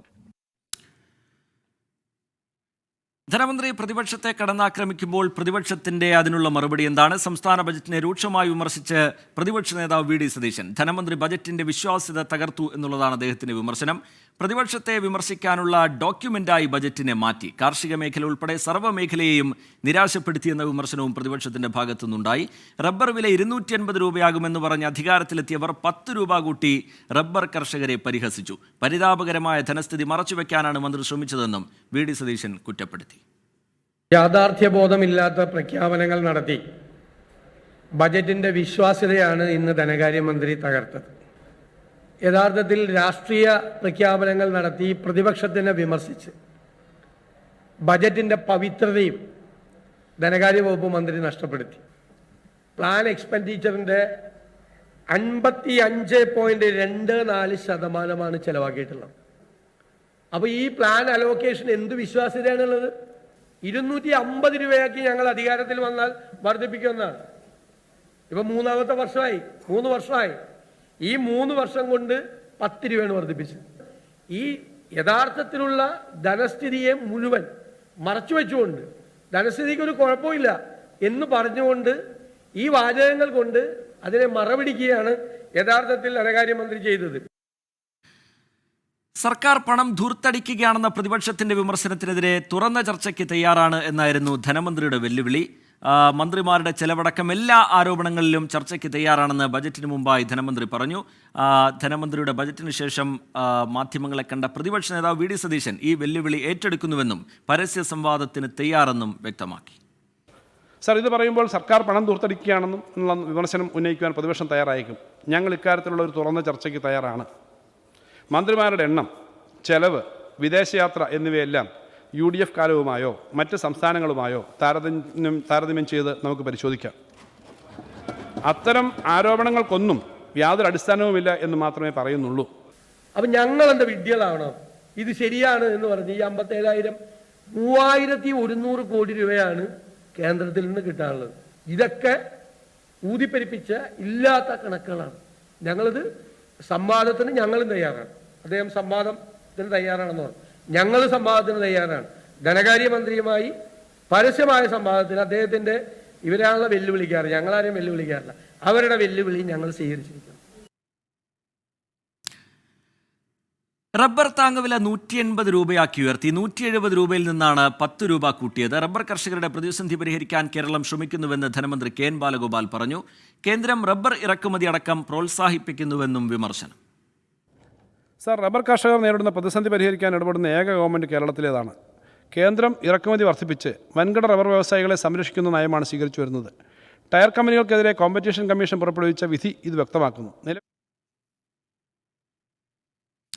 ഇപ്പോൾ കേന്ദ്ര സഹമന്ത്രി വി മുരളീധരൻ മാധ്യമങ്ങളെ കാണുന്നു. തത്സമയ സംപ്രേഷണം. കണക്കുകളും അദ്ദേഹത്തിന്റെ പ്രസംഗവും കേരളത്തിന്റെ സമകാലിക യാഥാർത്ഥ്യങ്ങളുമായിട്ട് ഒരു ബന്ധമില്ലാത്തതാണ്. കുറേ കള്ളക്കണക്കുകൾ അദ്ദേഹം അവതരിപ്പിക്കുന്നു, കുറേ പ്രഖ്യാപനങ്ങൾ നടത്തുന്നു. കഴിഞ്ഞ വർഷങ്ങളിലെ ബജറ്റ് പ്രസംഗങ്ങളും ആ ബജറ്റ് പ്രസംഗങ്ങളിൽ നടത്തിയിട്ടുള്ള പ്രഖ്യാപനങ്ങളും, ആ പ്രഖ്യാപനങ്ങൾ വായിച്ചു നോക്കിയാൽ ഇപ്പോൾ നടത്തുന്ന പ്രഖ്യാപനങ്ങളിൽ പകുതിയിലധികം കഴിഞ്ഞ കാലങ്ങളിൽ നടത്തിയിട്ടുള്ള അതേ പ്രഖ്യാപനമാണ്. ചില പ്രഖ്യാപനങ്ങൾക്ക് യാതൊരു യാഥാർത്ഥ്യ ബോധവുമില്ലാത്തതാണ്. കേരളം വലിയ കടക്കെണിയിലാണ് എന്നാണ് പറയുന്നത്. ആ കടക്കെണിയിലുള്ള കേരളം ഇടുക്കിയിൽ ലൈറ്റ് ആൻഡ് സൗണ്ട് ഷോ നടത്തും. അതിനു വേണ്ടിയിട്ട് 5-10 കോടി രൂപ മാറ്റി വെച്ചിട്ടുണ്ട്. എവിടെ നിന്ന് ഈ പണം വരും? ഇതുപോലെയുള്ള നിരവധി പ്രഖ്യാപനങ്ങൾ. മുതലപ്പൊടിയിൽ ഹാർബറിൻ്റെ കാര്യം പറയുന്നുണ്ട്. മുതലപ്പൊടിയിലെ മത്സ്യത്തൊഴിലാളികൾ ആവശ്യപ്പെടുന്ന കാര്യമാണ്. അവിടെ കഴിഞ്ഞ എല്ലാ വർഷവും അവിടെ ബജറ്റിനെതിരെ അതിരൂക്ഷമായ വിമർശനം ഉന്നയിക്കുന്നു BJP. വാചക കസരത്ത് എന്നുള്ള വിമർശനമാണ് BJPയുടെ ഭാഗത്ത് നിന്ന് ഉണ്ടാകുന്നത്. നിലവിലെ കേരളത്തിൻ്റെ സാമ്പത്തിക സ്ഥിതി അനുസരിച്ച് അതുമായി പൊരുത്തപ്പെടാത്ത തരത്തിലുള്ള ബജറ്റ് എന്നുള്ളതാണ് വി മുരളീധരൻ്റെ വിമർശനം. വാർത്തകളിലേക്ക് വീണ്ടും. സംസ്ഥാന ബജറ്റിലെ കാർഷിക മേഖലയ്ക്കുള്ള 1698 കോടിയുടെ നീക്കിയിരിപ്പ് വലിയ പ്രതീക്ഷയോടെയാണ് കർഷകർ കാണുന്നത്. നമുക്കറിയാം, സമാനതകളില്ലാത്ത ഒരുപാട് തരത്തിലുള്ള പ്രതിസന്ധികളിലൂടെയാണ് കർഷകർ കടന്നു പോകുന്നത്.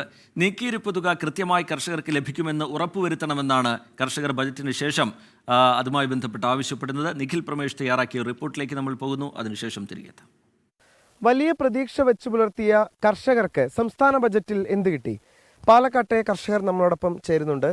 തൃപ്തരാണോ കർഷകർ? ഇപ്പോൾ 1698 കോടിയോളം കർഷകർക്ക് വേണ്ടി മാറ്റിവെച്ചിട്ടുണ്ട്. ഇതിൽ തൃപ്തരാണോ കർഷകർ? ഇപ്പോഴത്തെ സാഹചര്യത്തിൽ വളരെയധികം നല്ല കാര്യം തന്നെയാണ്. പക്ഷെ ഇതിൽ നല്ല കാര്യമാണെങ്കിലും പാലക്കാട് ജില്ലയിലെ കർഷകരെ സംബന്ധിച്ചിടത്തോളം കൃഷി വകുപ്പും അതുപോലെയുള്ള ഉദ്യോഗസ്ഥന്മാരും ചേർന്ന് ഇതേപോലുള്ള തുകകൾ, പല പദ്ധതികൾ, കർഷകർക്ക് ആവശ്യമില്ലാത്ത രീതിയിലുള്ള പല പദ്ധതികളും രൂപീകരിച്ച് അത് ഒരു ഗുണവുമില്ലാതെ നശിപ്പിച്ച് കളയുന്ന രീതി വരാൻ പാടില്ല. അതാണ് പ്രത്യേകം പറയാനുള്ളത്. പാവപ്പെട്ട കർഷകർ അത്രയും കഷ്ടത്തിലാണ്. കാരണം വളരെ കഷ്ടപ്പെട്ട് ഈ മേഖല തന്നെ ഒഴിവാക്കിക്കൊണ്ട് പോണ രീതിയിൽ വന്നുകൊണ്ടിരിക്കുമ്പോൾ ഈ ബഡ്ജറ്റ് വന്നതിൽ വളരെ സന്തോഷകരമായ കാര്യമാണ്. അത് നല്ല രീതിയിൽ കർഷകരുടെ രീതി കയ്യിലെത്തുന്ന നിലവിലുള്ള യഥാർത്ഥ കർഷകരുടെ കയ്യിലെത്തുന്ന രീതിയിലുള്ള ഒരു ഫണ്ടായി മാറണം മാത്രമാണ് ഞങ്ങൾക്ക് പറയാനുള്ളത്.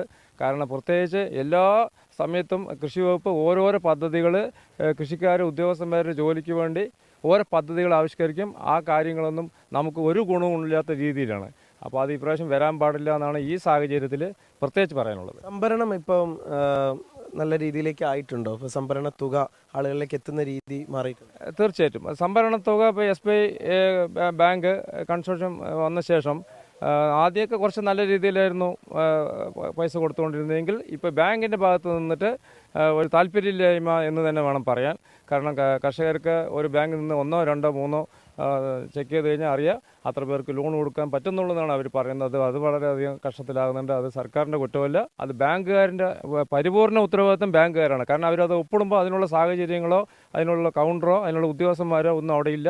നിലവിലുള്ള ഉദ്യോഗസ്ഥന്മാരെ വെച്ചിട്ട് കർഷകർ ബുദ്ധിമുട്ടുന്ന ഒരു അവസ്ഥ ഇപ്പോൾ നടന്നുകൊണ്ടിരിക്കുന്നുണ്ട്. എന്തായാലും ബജറ്റിൽ തുക മാറ്റിവെച്ചതിനെ സ്വാഗതം ചെയ്യുകയാണ് കർഷകർ. അത് ഫലപ്രദമായി വിനിയോഗിക്കാൻ കഴിയണം, അതായത് ഉദ്യോഗസ്ഥർക്ക് അത് ഫലപ്രദമായി വിനിയോഗിക്കാൻ കഴിയണം എന്നുള്ള ആവശ്യമാണ് കർഷകർ മുന്നോട്ട് വയ്ക്കുന്നത്. കമന്റ് ബോക്സിലേക്ക് ഒന്ന് പോവുകയാണെങ്കിൽ ബജറ്റുമായി ബന്ധപ്പെട്ടുള്ള ഒരുപാട് പ്രതികരണങ്ങൾ പ്രേക്ഷകരുടെ ഭാഗത്ത് നിന്ന് കാണാൻ കഴിയുന്നുണ്ട്. എല്ലാ മേഖലകളെയും സ്പർശിച്ച മികച്ച ബജറ്റ് എന്ന അഭിപ്രായം രേഖപ്പെടുത്തുന്നവരുണ്ട്. അതേസമയം തന്നെ പ്രതീക്ഷയ്ക്ക് ഉയർന്നില്ല, പല മേഖലകളിലേക്കും വേണ്ട രീതിയിലുള്ള നീക്കിയിരിപ്പുണ്ടായില്ല എന്നുള്ള വിമർശനം ഉന്നയിക്കുന്നവരുണ്ട്. ക്ഷേമ പെൻഷൻ കൂട്ടിയിട്ടില്ലെങ്കിലും മുടങ്ങിക്കിടക്കുന്നതെങ്കിലും കൃത്യമായി കൊടുത്താൽ മതിയായിരുന്നു എന്ന് ചോദിക്കുന്നവരുണ്ട്. പദ്ധതികളൊക്കെ കൊള്ളാം, പക്ഷേ ഇതിനൊക്കെയുള്ള പണം എവിടെ എന്ന് ചോദിക്കുന്നവരുണ്ട്. അങ്ങനെ ബജറ്റുമായി ബന്ധപ്പെട്ട് വ്യത്യസ്ത സ്വഭാവത്തിലുള്ള പലതരത്തിലുള്ള കമൻറ്റുകൾ കാണാൻ കഴിയുന്നുണ്ട്. സമയത്തിനനുസരിച്ചൊക്കെ അത് പ്രേക്ഷകർക്ക് മുമ്പിലേക്ക് വായിക്കുകയും ചെയ്യും. അടുത്ത റിപ്പോർട്ടിലേക്ക് നമ്മൾ കടക്കുകയാണ്. മാസപ്പടിയിൽ അന്വേഷണം പരിശോധന.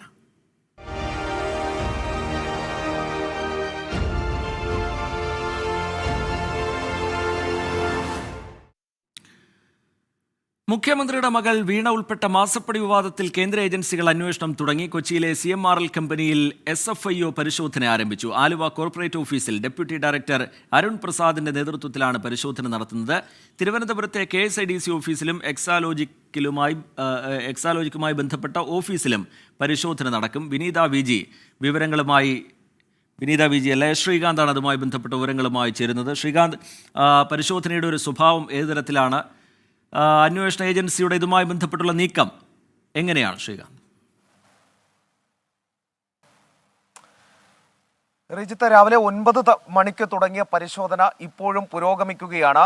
ഇതുവരെയും ഈ പരിശോധന അവസാനിച്ചിട്ടില്ല. നേരത്തെ എക്സാലോജിക്കുമായി ബന്ധപ്പെട്ടും CMRLുമായി ബന്ധപ്പെട്ടും ഉയർന്ന ആരോപണങ്ങളിൽ കോർപ്പറേറ്റ് കാര്യ മന്ത്രാലയം SFIO അന്വേഷണത്തിന് ഉത്തരവിട്ടിരുന്നു. ഇതിന്റെ അടിസ്ഥാനത്തിലാണ് ഡെപ്യൂട്ടി ഡയറക്ടർ അരുൺ പ്രസാദിന്റെ നേതൃത്വത്തിൽ ഇപ്പോൾ പരിശോധന നടക്കുന്നത്. ഇവിടുത്തെ രേഖകൾ പരിശോധിക്കുന്നുണ്ട് ഈ സംഘം. ഇവിടെ പ്രാഥമിക പരിശോധനയാണ് നിലവിൽ ഇപ്പോൾ നടക്കുന്നത്. ഈ പ്രാഥമിക പരിശോധന പൂർത്തിയായ ശേഷം ഇതിന്റെ റിപ്പോർട്ട് കോർപ്പറേറ്റ് കാര്യ മന്ത്രാലയത്തിന് സമർപ്പിക്കും. അതേ തുടർന്നായിരിക്കും ഇതിൽ കേസെടുക്കണമോ തുടർന്ന് അറസ്റ്റ് അടക്കമുള്ള നടപടികളിലേക്ക് നീങ്ങണമോ എന്ന് തീരുമാനിക്കുന്നത്. തൽക്കാലം പ്രാഥമിക അന്വേഷണമാണ് ഈ ഘട്ടത്തിൽ നടക്കുന്നത്. തുടർന്ന് ഇനി ഈ KSIDCയുമായി ബന്ധപ്പെട്ടും അതോടൊപ്പം എക്സാലോജിക്കുമായി ബന്ധപ്പെട്ടും ഒക്കെ തന്നെ പരിശോധനയും തിരച്ചിലുമൊക്കെ ഇനിയും നടക്കാനുണ്ട്. ഈ SFIOയെ കുറിച്ച് പറയുകയാണെങ്കിൽ അവർക്ക് വളരെ വലിയ അധികാര പരിധി കൂടിയുള്ള ഏജൻസിയാണ്. അവർ കണ്ടെത്തുന്ന കാര്യങ്ങൾ അത് തുടരന്വേഷണത്തിന് കോർപ്പറേറ്റ് കാര്യ മന്ത്രാലയം അനുമതി നൽകുന്ന പക്ഷം അതിൽ EDക്കോ CBIക്കോ ഒക്കെ തന്നെ ഈ കേസിൽ തുടർന്ന് അന്വേഷണം നടത്തുന്നതിനുള്ള അധികാരമുണ്ട്. ഈ കേസുമായി ബന്ധപ്പെട്ട ആരെയെങ്കിലും അറസ്റ്റ് ചെയ്താൽ PMLA ആക്ട് പ്രകാരം എന്തൊക്കെയാണോ EDക്കുള്ള അധികാരം, സമാനമായ അധികാരം ഇവർക്കുമുണ്ട്, ഈ SFIOയ്ക്കുമുണ്ട്. ഈ SFIO അഭിഭാഷകന്റെ ഭാഗം കൃത്യമായി കേട്ടതിന് ശേഷം മാത്രമേ ജാമ്യമടക്കമുള്ള കാര്യങ്ങളിലേക്ക് പോവുകയുള്ളൂ. രണ്ടാമത്തേത്, അല്ലാത്ത പക്ഷം ഇവർ തീർത്തും നിരപരാധിയാണ്, അറസ്റ്റിലായ ആളുകൾ തീർത്തും നിരപരാധിയാണ് എന്നുള്ള കാര്യം ആ ബന്ധപ്പെട്ട ജഡ്ജിന് തോന്നണം. ഇത്തരത്തിൽ കടുത്ത ഈ ജാമ്യം നൽകുന്നതിന് പോലും കടുത്ത വ്യവസ്ഥകൾ കൂടിയുള്ളതാണ് SFIO എന്ന ഏജൻസി. നിലവിൽ ഇപ്പോഴും പരിശോധന തുടരുകയാണ്, രേഖകൾ പരിശോധിക്കുന്നുണ്ട്. അതോടൊപ്പം തന്നെ ഈ ജീവനക്കാരിൽ നിന്ന് മൊഴിയെടുക്കലടക്കം പുരോഗമിക്കുന്നു എന്നുള്ളതാണ് കിട്ടുന്ന വിവരം. ശ്രീകാന്തിനി, KSIDC ഓഫീസിലേക്കൊക്കെയുള്ള പരിശോധന അതുമായി ബന്ധപ്പെട്ട ഏത് തരത്തിലുള്ള നീക്കങ്ങളാണ് പ്രതീക്ഷിക്കേണ്ടത് ശ്രീകാന്ത്?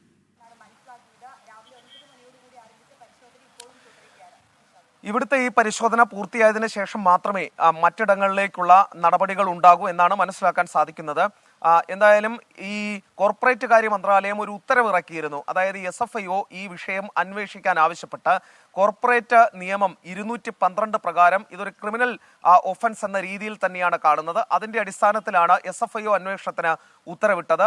ആ ഉത്തരവിന്റെ കോർപ്പറേറ്റ് കാര്യ മന്ത്രാലയത്തിന്റെ ആ ഉത്തരവിന്റെ അടിസ്ഥാനത്തിലാണ് ഇപ്പോൾ പരിശോധന നടക്കുന്നത്. അതിന് തുടർച്ചയുണ്ടാകും. മറ്റ് ഓഫീസുകളിലേക്കും ഈ കേസുമായി ബന്ധപ്പെട്ട ആരോപണ വിധേയമായ എല്ലാ ഓഫീസുകളിലേക്കും പരിശോധന ഉണ്ടാകും എന്ന് തന്നെ പ്രതീക്ഷിക്കാം. ശേഷമായിരിക്കും ഇതിനൊരു റിപ്പോർട്ട് അവർ തയ്യാറാക്കുന്നതും കോർപ്പറേറ്റ് കാര്യ മന്ത്രാലയത്തിന് സമർപ്പിക്കുന്നതും.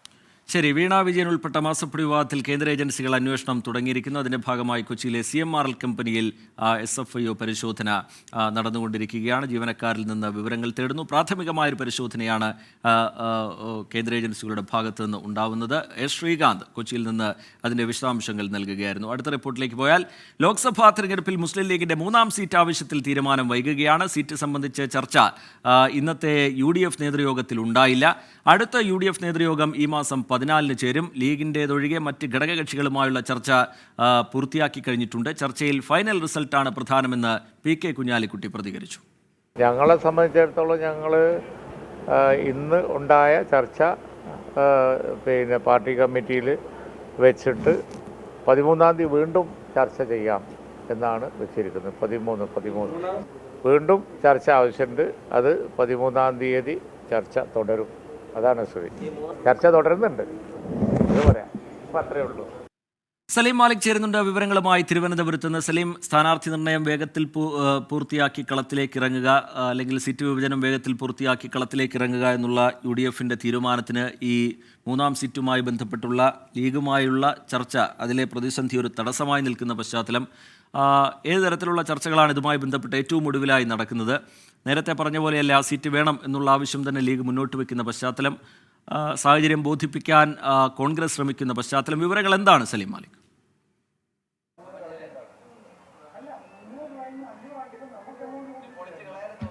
റിജിത്ത്, UDFനെ സംബന്ധിച്ചിടത്തോളം ഈ ലോക്സഭാ തെരഞ്ഞെടുപ്പുമായി ബന്ധപ്പെട്ട് ഏറ്റവും ആദ്യത്തിൽ തന്നെ ഈ സീറ്റ് നിർണ്ണയം പൂർത്തിയാക്കി, സ്ഥാനാർത്ഥി നിർണ്ണയം പൂർത്തിയാക്കി, അതിനുശേഷം എളുപ്പത്തിൽ കളത്തിലേക്ക് ഇറങ്ങുക എന്നുള്ളതായിരുന്നു 2024 തുടങ്ങിയപ്പോൾ തീരുമാനിച്ചിരുന്നത്. പക്ഷേ അതിനേറ്റൊരു വലിയ തിരിച്ചടിയാണ് ലീഗിൻ്റെ 3ാം സീറ്റ് ആവശ്യം. സാധാരണ നിലയിൽ പറയുന്നത് പോലെ ഒരു ആവശ്യമായിരുന്നു കോൺഗ്രസ് നേതൃത്വം. ആ നിലയിലാണ് ഇതിനെ പരിഗണിച്ചത്. പക്ഷേ ആ ആവശ്യത്തിൽ മുസ്ലിം ലീഗ് നേതാക്കൾ ഉറച്ചു നിന്നതോടെയാണ് UDFന്റെ ആകെ പ്രതിസന്ധിയിലേക്ക് പോയത്. എന്തായാലും ഇന്നത്തെ നേതൃയോഗത്തിൽ അത് സംബന്ധിച്ചൊരു തീരുമാനം ഉണ്ടാകുമെന്ന് പ്രതീക്ഷിക്കുമെങ്കിലും അത്തരത്തിലൊരു ചർച്ചയും ഇന്നത്തെ നേതൃയോഗത്തിൽ ഉണ്ടായില്ല. കഴിഞ്ഞ ഉഭയകക്ഷി ചർച്ചകളിലായി നടന്ന വിവരങ്ങളും കാര്യങ്ങളും എല്ലാ ഘടകകക്ഷികളുമായി ബോധ്യപ്പെടുത്തുന്ന പരിപാടിയായിരുന്നു ഇന്ന് നടന്നത്. മറ്റെല്ലാ ഘടകകക്ഷികളുമായും നല്ല നിലയിൽ തന്നെയുള്ള ചർച്ചകൾ പൂർത്തീകരിച്ചു. മുസ്ലിം ലീഗുമായും വളരെ നല്ല നിലയിൽ തന്നെ സൗഹാർദ്ദ അന്തരീക്ഷത്തിൽ തന്നെ ഈ യോഗങ്ങൾ, ഉഭയകക്ഷി യോഗങ്ങൾ പൂർത്തീകരിച്ചു എന്ന് ഇന്നത്തെ നേതൃയോഗത്തിൽ അറിയിച്ചു. അതിനുശേഷം മുസ്ലിം ലീഗുമായി മാത്രം മറ്റൊരു ചർച്ച കൂടി ആവശ്യമുണ്ട്. അതുകൊണ്ട് ആ ചർച്ചയ്ക്ക് ശേഷം അന്തിമ ധാരണയിലേക്ക് എത്തും. മറ്റ് കാര്യങ്ങളെല്ലാം മറ്റ് ഘടകകക്ഷികളുമായി ചർച്ച ചെയ്തിട്ടുണ്ട്. അവർ സ്ഥാനാർത്ഥി നിർണ്ണയം ഉൾപ്പെടെയുള്ള കാര്യങ്ങളിലേക്ക് കടക്കാൻ അനുവാദം നൽകിയിട്ടുമുണ്ട്.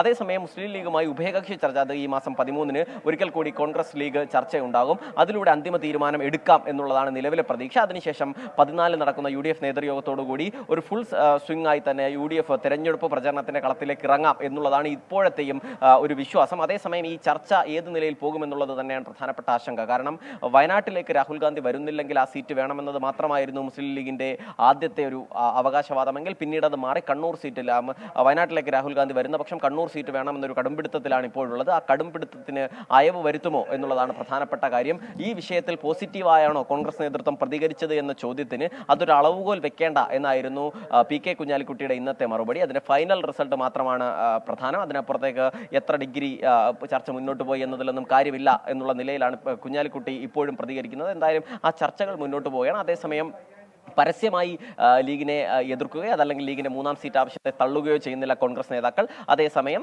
ലീഗിനെ ഈ പ്രായോഗിക ബുദ്ധിമുട്ട് അറിയിക്കാനുള്ള ഒരു ശ്രമത്തിലാണ്. പരസ്യമായി ലീഗിനെ ചൊടിപ്പിക്കാതിരിക്കുക എന്നുള്ള ഒരു നയമാണ് ഇപ്പോൾ കോൺഗ്രസ് നേതാക്കൾ സ്വീകരിക്കുകയും ചെയ്യുന്നത്. ശരി, സലീം മാലിക് തിരുവനന്തപുരത്ത് നിന്ന് വിവരങ്ങൾ നൽകുകയായിരുന്നു. ജാർഖണ്ഡിൽ വിശ്വാസ വോട്ടെടുപ്പ്.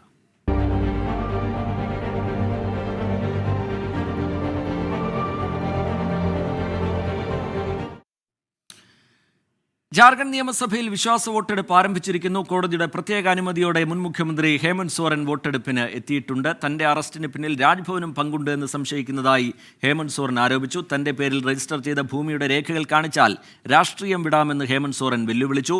ബൽറാം നെടുങ്ങാടി ഡൽഹിയിൽ നിന്ന് വിവരങ്ങളുമായി ചേരുന്നുണ്ട്. ബൽറാം, ഈ വിശ്വാസ വോട്ടെടുപ്പിന്റെ നടപടികൾ ഇപ്പോൾ ഏത് ഘട്ടത്തിൽ? ഒപ്പം തന്നെ ഹേമന്ത് സോറന്റെ പ്രസംഗം അതിൻ്റെ ഉള്ളടക്കം എന്താണ്? രാഷ്ട്രീയമായി ജയിക്കാൻ കഴിയാത്തിടത്ത് ഏജൻസികളെ ഉപയോഗിച്ച് BJP വേട്ടയാടുന്നു എന്നടക്കമുള്ള വിമർശനങ്ങൾ അദ്ദേഹം ഉയർത്തുന്നുണ്ട്. വിശദാംശങ്ങൾ എന്താണ് ബൽറാം? റിജിത്ത്, ജാർഖണ്ഡ് നിയമസഭയിൽ നാടകീയമായ സംഭവങ്ങളാണ് കഴിഞ്ഞ ദിവസങ്ങളിൽ അരങ്ങേറിയത്. അതിൻ്റെ തുടർച്ചയായിക്കൊണ്ട് ഇപ്പോൾ മുഖ്യമന്ത്രി ചമ്പൈ സോറൻ വിശ്വാസ വോട്ട് തേടുകയാണ്. അദ്ദേഹം തന്നെയാണ് വിശ്വാസ പ്രമേയം സഭയിൽ അവതരിപ്പിച്ചത്. തുടർന്ന് അതിൽ ചർച്ചകൾ പുരോഗമിച്ചു കൊണ്ടിരിക്കുകയാണ്. വൈകാരികമായ ഒരു പ്രസംഗമാണ് ഇതിൽ പങ്കെടുത്തുകൊണ്ട് മുൻ മുഖ്യമന്ത്രി ഹേമന്ത് സോറൻ നടത്തിയിരിക്കുന്നത്. ഗുരുതരമായ ആരോപണം കേന്ദ്ര സർക്കാരിനെതിരെ അദ്ദേഹം ഉന്നയിച്ചിരിക്കുന്നു തൻ്റെ പ്രസംഗത്തിൽ എന്നുള്ളതാണ്. താൻ അല്ലെങ്കിൽ സഖ്യം അവിടെ ചമ്പൈ സോറനെ പിന്തുണയ്ക്കുന്നു എന്ന് പറഞ്ഞുകൊണ്ടാണ് അദ്ദേഹത്തിന്റെ പ്രസംഗം ആരംഭിച്ചത്. തന്റെ അറസ്റ്റ് ഇന്ത്യൻ ജനാധിപത്യ ചരിത്രത്തിലെ കറുത്ത അധ്യായം എന്ന് അദ്ദേഹം വിശേഷിപ്പിച്ചു. BJPക്ക് രാഷ്ട്രീയമായി ജയിക്കാൻ കഴിയാതെ വരുമ്പോഴാണ് പിന്നിൽ നിന്നും ആക്രമണം നടത്തുന്നത് എന്നും അതിനാണ് താൻ ഇരയായത് എന്നും രാജ്ഭവനും ഇതിൽ പങ്കുണ്ട് എന്ന ഗുരുതര ആരോപണവും അദ്ദേഹം നടത്തിയിട്ടുണ്ട്. താൻ തോൽവി സമ്മതിച്ചിട്ടില്ല, അത് ഒരിക്കലും സമ്മതിക്കില്ല. തന്നെ ജയിലിൽ നിർത്തി വിജയിക്കാമെന്ന് BJP കണക്കുകൂട്ടുന്നു. എന്നാൽ അപ്പോൾ ഒരു കാര്യം ഓർക്കേണ്ടതുണ്ട് എന്ന് പറഞ്ഞ അദ്ദേഹം നിരവധി പേർ ജീവൻ വെടിഞ്ഞ മണ്ണാണ് ജാർഖണ്ഡിലേത് എന്ന കാര്യവും ഓർമ്മിപ്പിച്ചു. താൻ കണ്ണുനീർ പൊഴിക്കില്ല, തൻ്റെ കണ്ണുനീർ താൻ സംരക്ഷിച്ചു വയ്ക്കും എന്നും നിങ്ങൾ ആദിവാസികളുടെ കണ്ണുനീർ നിങ്ങൾക്കൊരു പ്രശ്നമല്ല എന്ന കുറ്റപ്പെടുത്തലും അദ്ദേഹം നടത്തിയിരിക്കുന്നു. ഒപ്പം തന്നെ അദ്ദേഹം ഒരു വെല്ലുവിളിയും നടത്തിയിരിക്കുകയാണ്. 8.5 ഏക്കർ ഭൂമി കുംഭകോണം നടത്തിയെന്ന കേസിലാണ് തന്നെ അറസ്റ്റ് ചെയ്തിരിക്കുന്നത്. എന്നാൽ ധൈര്യമുണ്ടെങ്കിൽ തൻ്റെ പേരിൽ രജിസ്റ്റർ ചെയ്ത രേഖകൾ കാണിക്കാനാണ് അദ്ദേഹം ആവശ്യപ്പെട്ടിരിക്കുന്നത്. അത് തെളിയിക്കപ്പെടുകയാണെങ്കിൽ താൻ രാഷ്ട്രീയ പ്രവർത്തനം തന്നെ അവസാനിപ്പിക്കും എന്നാണ് അദ്ദേഹത്തിൻ്റെ വെല്ലുവിളി. താൻ 5 വർഷം തികയ്ക്കില്ല എന്ന് നേരത്തെ തന്നെ കണക്കുകൂട്ടിയിരുന്നു. അത് ശരിവെച്ചിരിക്കുകയാണ് ഇപ്പോഴത്തെ നടപടികളെന്നും ആദിവാസികൾ ആർക്കു മുന്നിലും തലകുനിക്കില്ല എന്നുമാണ് അദ്ദേഹം വ്യക്തമാക്കിയിരിക്കുന്നത്. ഇപ്പോൾ ഈ വിശ്വാസ പ്രമേയത്തിലുള്ള ചർച്ചകൾ പുരോഗമിച്ചുകൊണ്ടിരിക്കുകയാണ്. ഈ കടുത്ത ആക്രമണം ഈ ജാർഖണ്ഡിൽ നടന്നത് കേന്ദ്ര ഏജൻസികളെ ഒരു കടന്നുകയറ്റമാണ് എന്നും കേന്ദ്ര ഏജൻസികളെ ദുരുപയോഗം ചെയ്യുന്നു എന്നുള്ള ഗുരുതര ആരോപണം ഉൾപ്പെടുത്തിക്കൊണ്ടുള്ള വിശ്വാസ പ്രമേയം അവതരിപ്പിക്കുന്ന ഘട്ടത്തിൽ തന്നെ ചമ്പൈ സോറൻ ഉന്നയിച്ചിരുന്നു. സമാനമായ ആരോപണങ്ങൾ തന്നെയാണ് ഈ ഭരണകക്ഷിയിൽ നിന്നുള്ള അംഗങ്ങൾ തങ്ങളുടെ പ്രസംഗങ്ങളിൽ ഉൾപ്പെടുത്തിയിരിക്കുന്നത്. അതീവ വൈകാരികമായ പ്രസംഗമാണ് മുൻ മുഖ്യമന്ത്രി ഹേമന്ത് സോറൻ സഭയിൽ നടത്തിയത്. റിജിത്ത്. ബൽറാം നെടുങ്ങാടി ഡൽഹിയിൽ നിന്ന് വിവരങ്ങൾ നൽകുകയായിരുന്നു. തന്നെ ജയിലിൽ നിർത്തി വിജയിക്കാമെന്ന് അവർ കരുതുന്നുണ്ടെങ്കിൽ അത് വെറുതെയാണ് എന്ന് ഹേമന്ത് സോറൻ പറയുന്നു. തൻ്റെ അറസ്റ്റ് ഇന്ത്യൻ ചരിത്രത്തിലെ കറുത്ത അധ്യായം എന്ന് ഹേമന്ത് സോറൻ പറയുന്നു. ഒപ്പം തന്നെ തൻ്റെ പേരിൽ രജിസ്റ്റർ ചെയ്ത ഭൂമിയുടെ രേഖകൾ കാണിച്ചാൽ രാഷ്ട്രീയം വിടാം എന്നുള്ളൊരു വെല്ലുവിളിയും ഹേമന്ത് സോറൻ്റെ ഭാഗത്തു നിന്നുണ്ടാവുകയാണ്. അദ്ദേഹത്തിൻ്റെ പ്രതികരണത്തിലേക്ക്. इनको लगता है कि मुझे जेल के सलाखों के अंदर डालकर ये अपने मंसूबे में सफल हो जाएंगे। ये झारखंड है अध्यक्ष महोदय, ये देश का एक ऐसा राज्य है जहां हर कोने में आदिवासी, दलित, पिछड़े वर्गों से अनगिनत सिपाहियों ने अपनी कुर्बानी देकर यहाँ के आदिवासी दलितों की जान बचाई। ഗുഡ് ആഫ്റ്റർനൂണിലേക്ക് വീണ്ടും കമൻറ്റ് ബോക്സിലേക്ക് ഒരിക്കൽ കൂടി പോയാൽ ചില പ്രേക്ഷകർ ചൂണ്ടിക്കാട്ടുന്നത് സാധാരണ ഗുഡ് ആഫ്റ്റർനൂൺ എന്ന പരിപാടി പ്രേക്ഷകരുടെ കമൻറ്റുകൾ കൂടി വായിച്ച് അതിന് മറുപടി കൂടി പറഞ്ഞുകൊണ്ടാണല്ലോ മുന്നോട്ട് പോകാറുള്ളത്. ഇന്നെന്താണ് അത് കുറഞ്ഞു പോയത് എന്ന് ചോദിക്കുന്നുണ്ട്. തീർച്ചയായും ശരിയാണ്, ഇന്ന് പ്രേക്ഷകരുടെ കമൻറ്റുകൾ അല്പം കുറവാണ് വായിച്ചത്. കാരണം ബജറ്റുമായി ബന്ധപ്പെട്ടുള്ള വളരെ പ്രധാനപ്പെട്ട മണിക്കൂറായിരുന്നു. അതുകൊണ്ട് തന്നെ അതിൻ്റെ വിവരങ്ങളിലേക്ക് വിശകലനങ്ങളിലേക്കൊക്കെ കടക്കേണ്ടി വന്നതുകൊണ്ടാണ് കമൻറ്റുകൾ വായിക്കുന്നതിൻ്റെ എണ്ണം കുറഞ്ഞത്. ഇനി നമുക്ക് കമൻറ്റുകളൊക്കെ വായിച്ച് മുന്നോട്ട് പോകാം. ജോബിൻ ജോസഫ് എന്ന് പറയുന്ന ഒരു പ്രേക്ഷകൻ പറയുന്നത്, കൈനഗരി 4-ാം വാർഡിൽ നല്ല കുടിവെള്ളം കിട്ടിയിട്ട് 2 വർഷമാവാൻ പോവുകയാണ്. അവിടെയുള്ള ആളുകളുടെ പ്രതിസന്ധി അതൊരു വാർത്തയാക്കി അധികൃതർക്ക് മുമ്പിലേക്ക് എത്തിക്കാമോ എന്നുള്ളതാണ് ജോബിൻ ജോസഫിൻ്റെ ആവശ്യം. ഉറപ്പായും നമുക്കത് പരിശോധിക്കാം, എന്താണ് അതിൽ ചെയ്യാൻ കഴിയുക എന്നുള്ള കാര്യങ്ങളൊക്കെ പരിശോധിക്കാം. സഹദേവൻ സി എന്ന് പറയുന്ന പ്രേക്ഷകൻ പറയുന്നു, ആനുകൂല്യങ്ങളെല്ലാം സർക്കാർ ജീവനക്കാർക്ക് മാത്രം മതിയോ, സാധാരണക്കാരായ ഞങ്ങളെ കൂടി പരിഗണിക്കണേ എന്ന് സഹദേവൻ പറയുന്നു. പ്ലാൻ ബി എന്നുള്ള കാര്യത്തെ അത് ബക്കറ്റ് വിരിവാണോ എന്ന് പരിഹസിക്കുന്നവരുണ്ട്. അതുപോലെ ഒരുപാട് പ്രതികരണങ്ങൾ ബജറ്റുമായി ബന്ധപ്പെട്ട് കാണാൻ കഴിയുന്നുണ്ട്. സാധാരണ ജനങ്ങൾക്ക് വേണ്ടി ഒരു ആരോഗ്യ ഇൻഷുറൻസ് പദ്ധതി വേണമായിരുന്നു എന്നുള്ള അഭിപ്രായം രഘുനന്ദൻ പോലുള്ള പ്രേക്ഷകർ മുന്നോട്ട് വയ്ക്കുന്നു.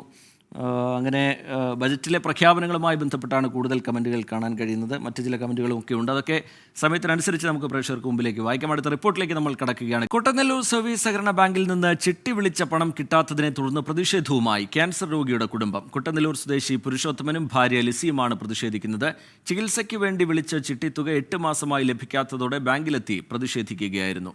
സൂരജ് സജി ചേരുന്നുണ്ട് വിവരങ്ങളുമായി തൃശ്ശൂരിൽ നിന്ന്. സൂരജ്, എന്താണ് ഈ പ്രതിഷേധവുമായി ബന്ധപ്പെട്ടുള്ള വിവരങ്ങൾ? ബാങ്ക് എന്താണ് ഇതുമായി ബന്ധപ്പെട്ട് വിശദീകരിക്കുന്നത്?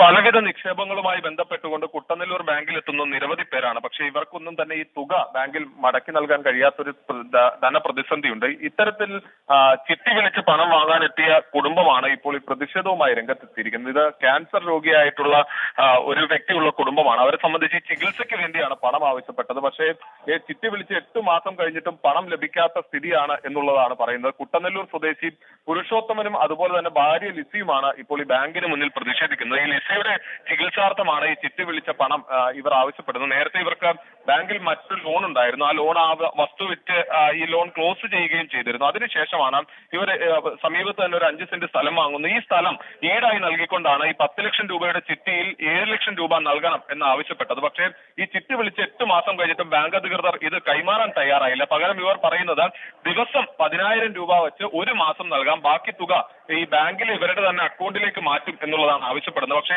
അതിനിവർ വഴങ്ങിയില്ല. ഇതോടുകൂടി ഈടായി നൽകിയ ആധാരം ബാങ്കിൽ പിടിച്ചു വെച്ചു. പക്ഷേ ചിട്ടിത്തുക നൽകാത്ത ഒരു സാഹചര്യവുമാണ് ഉള്ളത്. ഇതോടുകൂടി ഒന്നെങ്കിൽ ചിട്ടി വിളിച്ച തുക തിരികെ നൽകണം, അല്ലെങ്കിൽ ആധാരം തിരികെ നൽകണമെന്ന് ആവശ്യപ്പെട്ടുകൊണ്ടാണ് ബാങ്കിന് മുന്നിൽ ഇപ്പോൾ ഈ കുടുംബം പ്രതിഷേധിക്കുന്നത്. ശരി, സൂരജ് സജി തൃശ്ശൂരിൽ നിന്ന് വിവരങ്ങൾ നൽകുകയായിരുന്നു. കുട്ടനെല്ലൂർ സർവീസ് സഹകരണ ബാങ്കിൽ നിന്ന് ചിട്ടി വിളിച്ച പണം കിട്ടാത്തതിനെ തുടർന്നാണ് ക്യാൻസർ രോഗിയുടെ കുടുംബം പ്രതിഷേധിക്കുന്നത്. പണം നൽകാനില്ല എന്നാണ് ബാങ്ക് ഇതുമായി ബന്ധപ്പെട്ട് വിശദീകരിക്കുന്നത്. കണ്ടല സഹകരണ ബാങ്ക് തട്ടിപ്പ് കേസിൽ പ്രതിയും മുൻ ബാങ്ക് പ്രസിഡന്റുമായ എൻ ഭാസുരാങ്കന്റെ കുടുംബാംഗങ്ങൾ കോടതിയിൽ ഹാജരായി ജാമ്യമെടുത്തു. കേസിലെ 3 മുതൽ 6 വരെയുള്ള പ്രതികളായ ഭാസുരാങ്കന്റെ ഭാര്യ ജയകുമാരി, മക്കളായ അശ്വതി, അഭിമ, മരുമകൻ ബാലമുരുകൻ എന്നിവരാണ് കൊച്ചി PMLA കോടതിയിൽ ഹാജരായത്. ഭാസുരാങ്കന്റെ കുടുംബം കണ്ടല ബാങ്കിൽ നിന്നും 3.22 കോടി തട്ടിയെടുത്തു എന്നായിരുന്നു അന്വേഷണ സംഘത്തിന്റെ കണ്ടെത്തൽ. കേസിലെ 1ഉം 2ഉം പ്രതികളായ ഭാസുരാങ്കനും മകൻ അഖിൽജിത്തും നിലവിൽ റിമാൻഡിലാണ്.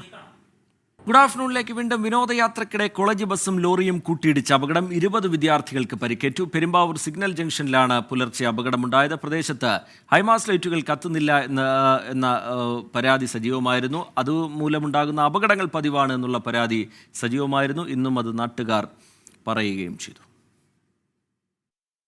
Kondotty EMEA arts and science കോളേജിലെ വിദ്യാർത്ഥികൾ യാത്ര ചെയ്തിരുന്ന ബസ്സും ലോറിയും കൂട്ടിയിടിച്ചാണ് അപകടമുണ്ടായത്. പുലർച്ചെ 3 മണിയോടെ പെരുമ്പാവൂർ സിഗ്നൽ ജംഗ്ഷനിലായിരുന്നു അപകടം. മൂന്നാറിലേക്ക് വിനോദയാത്രയ്ക്ക് പോയ സംഘം തിരികെ കൊണ്ടോട്ടിയിലേക്ക് മടങ്ങുന്നതിനിടെ മൂവാറ്റുപുഴ ഭാഗത്തേക്ക് പോവുകയായിരുന്ന ലോറിയുമായി കൂട്ടിയിടിച്ചാണ് അപകടമുണ്ടായത്. അധ്യാപകരും ജീവനക്കാരും ഒരു അധ്യാപകന്റെ കുടുംബവും ഉൾപ്പെടെ ബസ്സിൽ 35 പേർ ഉണ്ടായിരുന്നു. അപകടത്തിൽ 20ഓളം പേർക്ക് പരിക്കേറ്റു. പ്രദേശത്ത് ഹൈമാസ്റ്റ് ലൈറ്റുകൾ മാസങ്ങളോളമായി കത്തുന്നില്ലെന്നും അപകടം പതിവാണെന്നും നാട്ടുകാർ. നമ്മുടെ ഈ മെയിൻ ലൈറ്റാണ്. ഈ മെയിൻ ലൈറ്റ് കുറേ കാലങ്ങളായി കത്തില്ല. ആ കത്തേണ്ടത് തന്നെ കറക്റ്റ് സമയത്ത് 4 മണിക്ക് കത്തും, രാവിലെ വൈകുന്നേരം 4 മണിക്ക് കത്തും, പിന്നെ കത്തണ പിന്നെ ഒരു 2 മണിയാകുമ്പോൾ ഓഫാവും. അപ്പോൾ ഇവിടെ ഈ ലൈറ്റ് ഉണ്ടെങ്കിൽ പകുതി ഇവിടുത്തെ പ്രശ്നങ്ങൾ തീരും. അവിടെ നിന്നുള്ള വണ്ടികൾക്ക് ആക്കും വണ്ടി കാണാൻ കുറേ നാല് മുമ്പ് ആക്സിഡന്റ് ഒരാൾ മരിക്കുകയും ചെയ്തു. അപകടത്തിൽ പരിക്കേറ്റ 4 പേരെ എറണാകുളം രാജഗിരി ആശുപത്രിയിൽ പ്രവേശിപ്പിച്ചു. ഇവരുടെ പരിക്ക് ഗുരുതരമല്ല. പരിക്കേറ്റ് പെരുമ്പാവൂർ സ്വകാര്യ ആശുപത്രിയിൽ ചികിത്സ തേടിയവർ തിരികെ നാട്ടിലേക്ക് മടങ്ങി. 24 കൊച്ചി. കമന്റ് ബോക്സിലേക്ക് ഒരിക്കൽ കൂടി പോയാൽ ഒരുപാട് പ്രേക്ഷകർ ഗുഡ് ആഫ്റ്റർനൂൺ പറയുന്നുണ്ട്. പവിത്രൻ പാതിരാപ്പറ്റിയെ പോലുള്ള പ്രേക്ഷകർ, അതുപോലെ ജോസഫ് എന്ന് പറയുന്ന പ്രേക്ഷകൻ പറയുന്നു ക്ഷേമ പെൻഷൻ കുടിശ്ശിക തീർത്തു കൊടുക്കുമെന്ന് പറയുന്നുണ്ട്. പക്ഷേ അത് എപ്പോൾ കൊടുക്കും, എന്നത്തോടുകൂടി അത് തീർത്തു കൊടുക്കും എന്നുള്ള കാര്യം കൂടി ധനമന്ത്രി വ്യക്തമാക്കണമെന്നുള്ളതാണ് അദ്ദേഹം അഭിപ്രായമായി രേഖപ്പെടുത്തുന്നത്. അതുപോലെ ബജറ്റുമായി ബന്ധപ്പെട്ടുള്ള ഒരുപാട് പ്രതികരണങ്ങൾ കാണാൻ കഴിയുന്നുണ്ട്. പല മേഖലകളെയും അവഗണിച്ചു എന്ന് പറയുന്നു ചില പ്രേക്ഷകർ. ഇലക്ഷൻ അടുക്കുമ്പോഴുള്ള പ്രഖ്യാപനങ്ങൾ മാത്രം എന്ന അഭിപ്രായം ചില പ്രേക്ഷകർ രേഖപ്പെടുത്തുന്നു. കാർഷിക മേഖലയ്ക്ക് അല്പം കൂടി പ്രാധാന്യം നൽകണമായിരുന്നു എന്നുള്ള അഭിപ്രായം 1-2 പേരുടെ ഭാഗത്തു നിന്നായി കണ്ടു. വാട്ടർ അതോറിറ്റി കുടിവെള്ളം കൊടുക്കാതെ കോന്നി താലൂക്കിൽ മലയാലപ്പുഴ പഞ്ചായത്തിൽ ലൈൻ കട്ട് ചെയ്തു പോകുന്നു, അതിനെന്തെങ്കിലും ഒരു പരിഹാരമുണ്ടോ എന്ന് ഹരിദാസിനെ പോലുള്ള പ്രേക്ഷകർ ചോദിക്കുന്നുണ്ട്.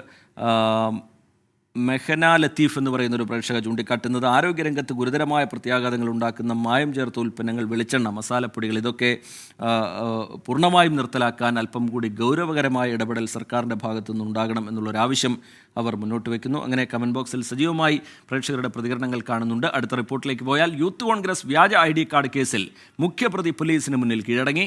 പത്തനംതിട്ട ജില്ലാ youth Congress vice president MJ രഞ്ജുവാണ് മ്യൂസിയം പോലീസ് സ്റ്റേഷനിൽ കീഴടങ്ങിയത്. പത്തനംതിട്ട കേന്ദ്രീകരിച്ച് വ്യാജ ID കാർഡ് നിർമ്മിച്ചതിലെ മുഖ്യ കണ്ണിയാണ് രഞ്ജു. തിരുവനന്തപുരത്ത് നിന്ന് സലീം മാലിക് വിവരങ്ങളുമായി ചേരുന്നുണ്ട്. സലീം, വിവരങ്ങൾ എന്താണ് സലീം?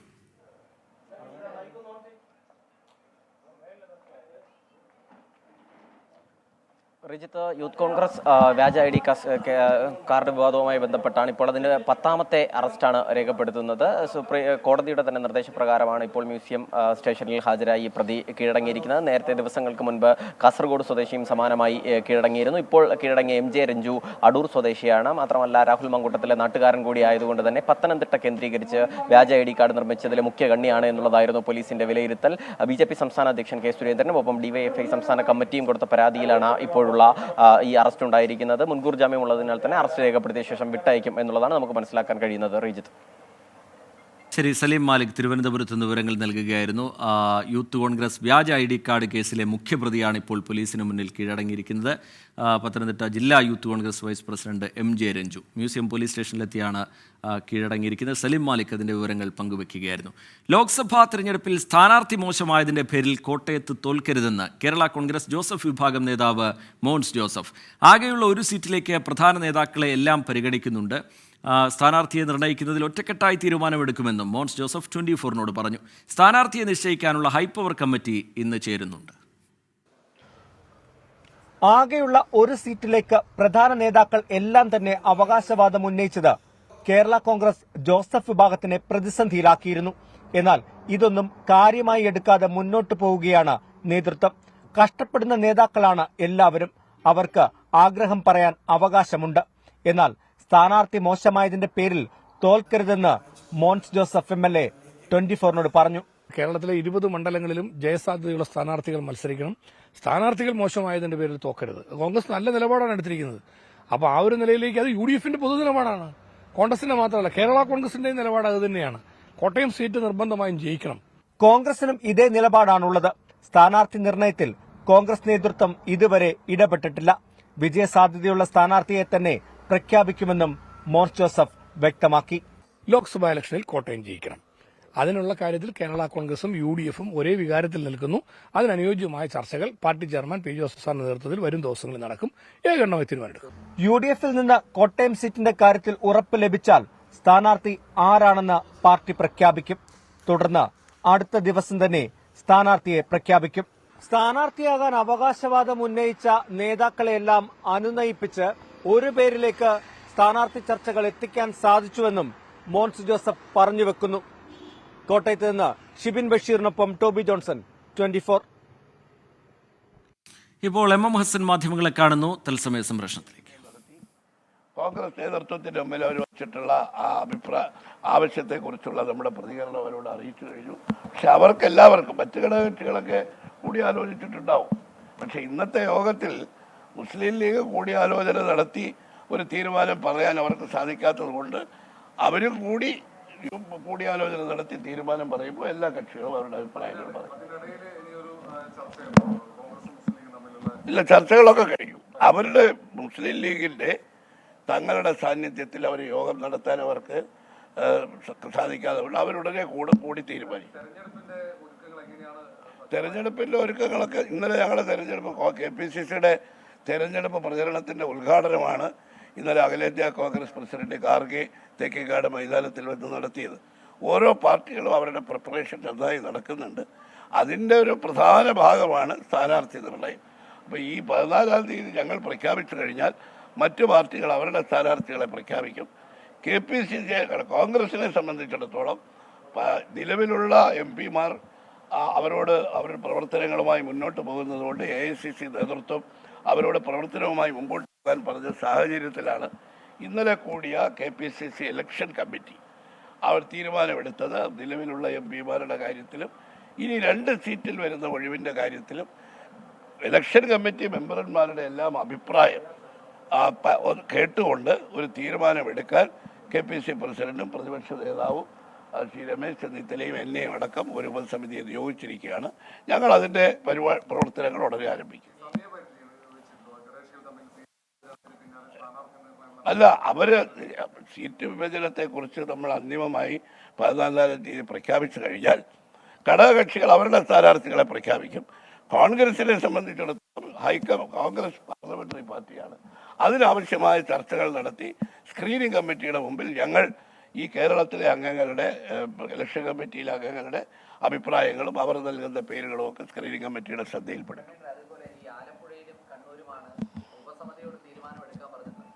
അങ്ങനെയല്ല അങ്ങനെ തീരുമാനം അതല്ല.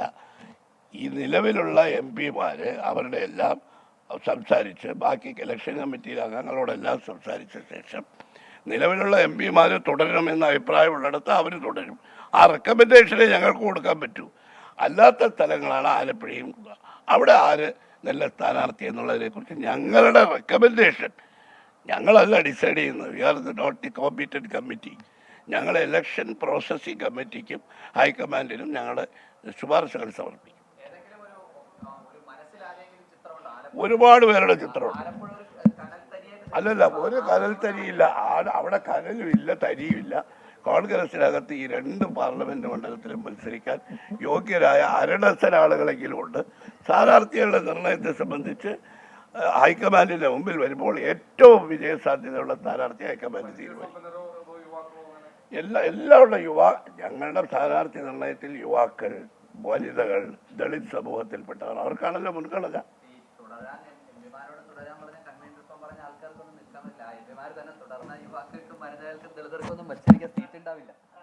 UDF-ലെ സീറ്റ് വിഭജനവുമായി ബന്ധപ്പെട്ടുള്ള ഇപ്പോൾ നടക്കുന്ന ചർച്ചകളിലുള്ള പുരോഗതി അതിനെക്കുറിച്ച് വിശദീകരിക്കുകയായിരുന്നു MM ഹസൻ. 14-ന് നടക്കുന്ന UDF ഏകോപന സമിതിയിൽ സീറ്റുകളുമായി ബന്ധപ്പെട്ട് ധാരണയുണ്ടാകും. മുസ്ലിം ലീഗിന് കൂടിയാലോചന നടത്തി തീരുമാനമെടുക്കാൻ കഴിഞ്ഞിട്ടില്ല. അതിനുശേഷം കൂടിയാലോചനകൾക്ക് ശേഷം ലീഗ് അവരുടെ ആവശ്യങ്ങൾ അറിയിക്കും.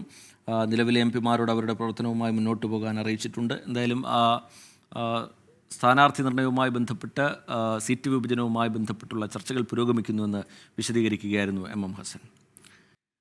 ഗോഡ്സെ പരാമർശത്തിൽ അന്വേഷണം.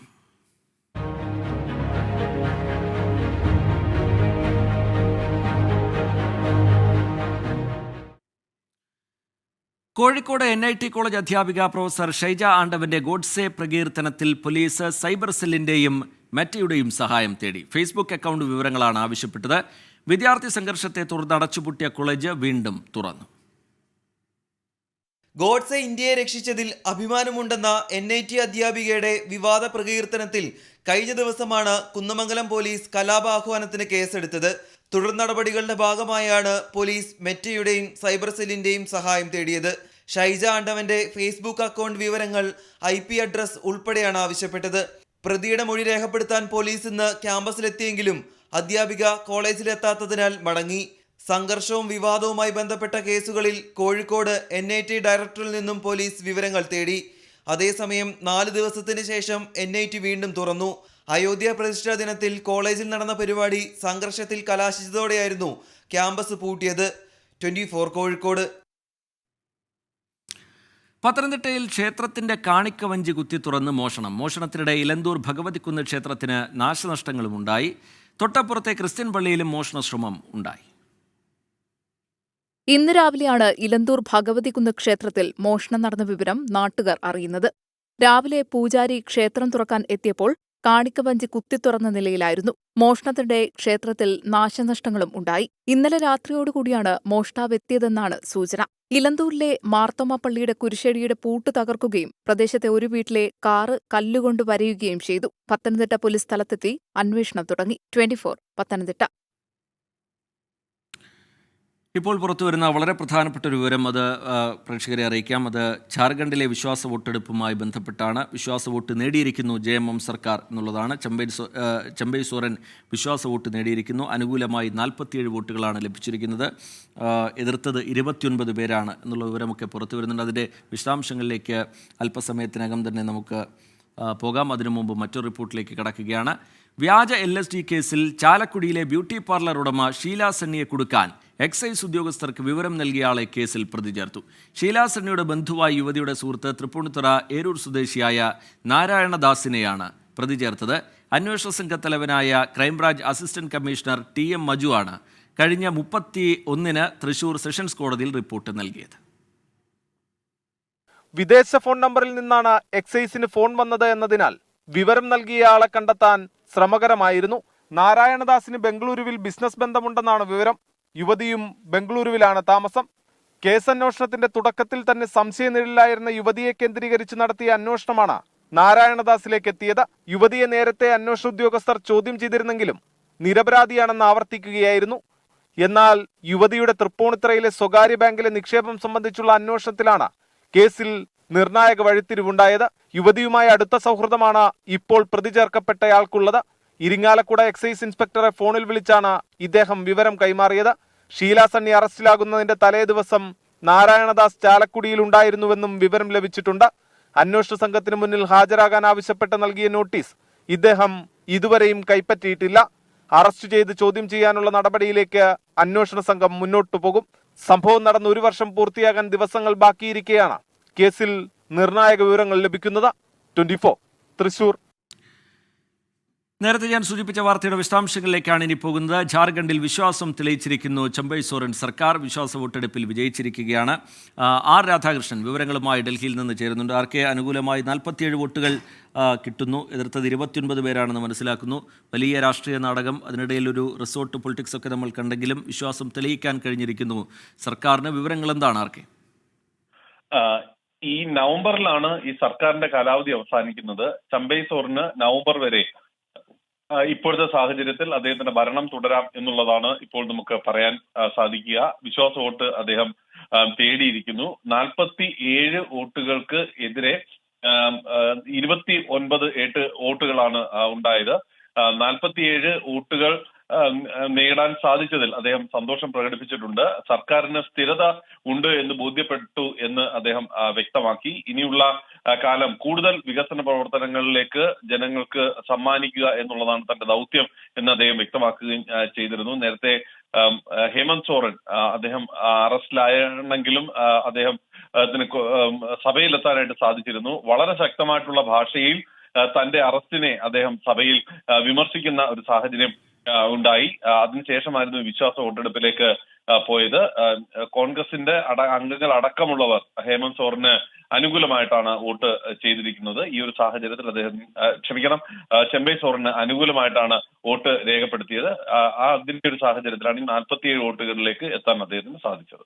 ആർക്കെ ഹേമന്ത് സോറിനെതിരായ നീക്കം, അന്വേഷണ ഏജൻസിയുടെ നീക്കങ്ങൾ, അതിനിടയിൽ തന്നെ ആ സർക്കാരിനെ വീഴ്ത്താൻ നടന്ന ചില നാടകങ്ങൾ, അതിൻ്റെ ഭാഗമായി നടന്ന ചില അന്തർനാടകങ്ങൾ, അതിനൊക്കെ ഇടയിൽ ഇങ്ങനെ വിശ്വാസം തെളിയിക്കാൻ കഴിഞ്ഞു എന്നുള്ളത് JMMനെ സംബന്ധിച്ചിടത്തോളം, ഹേമന്ത് സോറിനെ സംബന്ധിച്ചിടത്തോളം എത്രത്തോളം ആത്മവിശ്വാസം പകരും ആർക്കെ? ഞാൻ നേരത്തെ സൂചിപ്പിച്ചിരുന്നു രജിത്ത്, ഈ 2024 നവംബർ വരെ മാത്രമാണ് ജാർഖണ്ഡിന്റെ നിയമസഭയുടെ കാലാവധി ഇനിയുള്ളത്.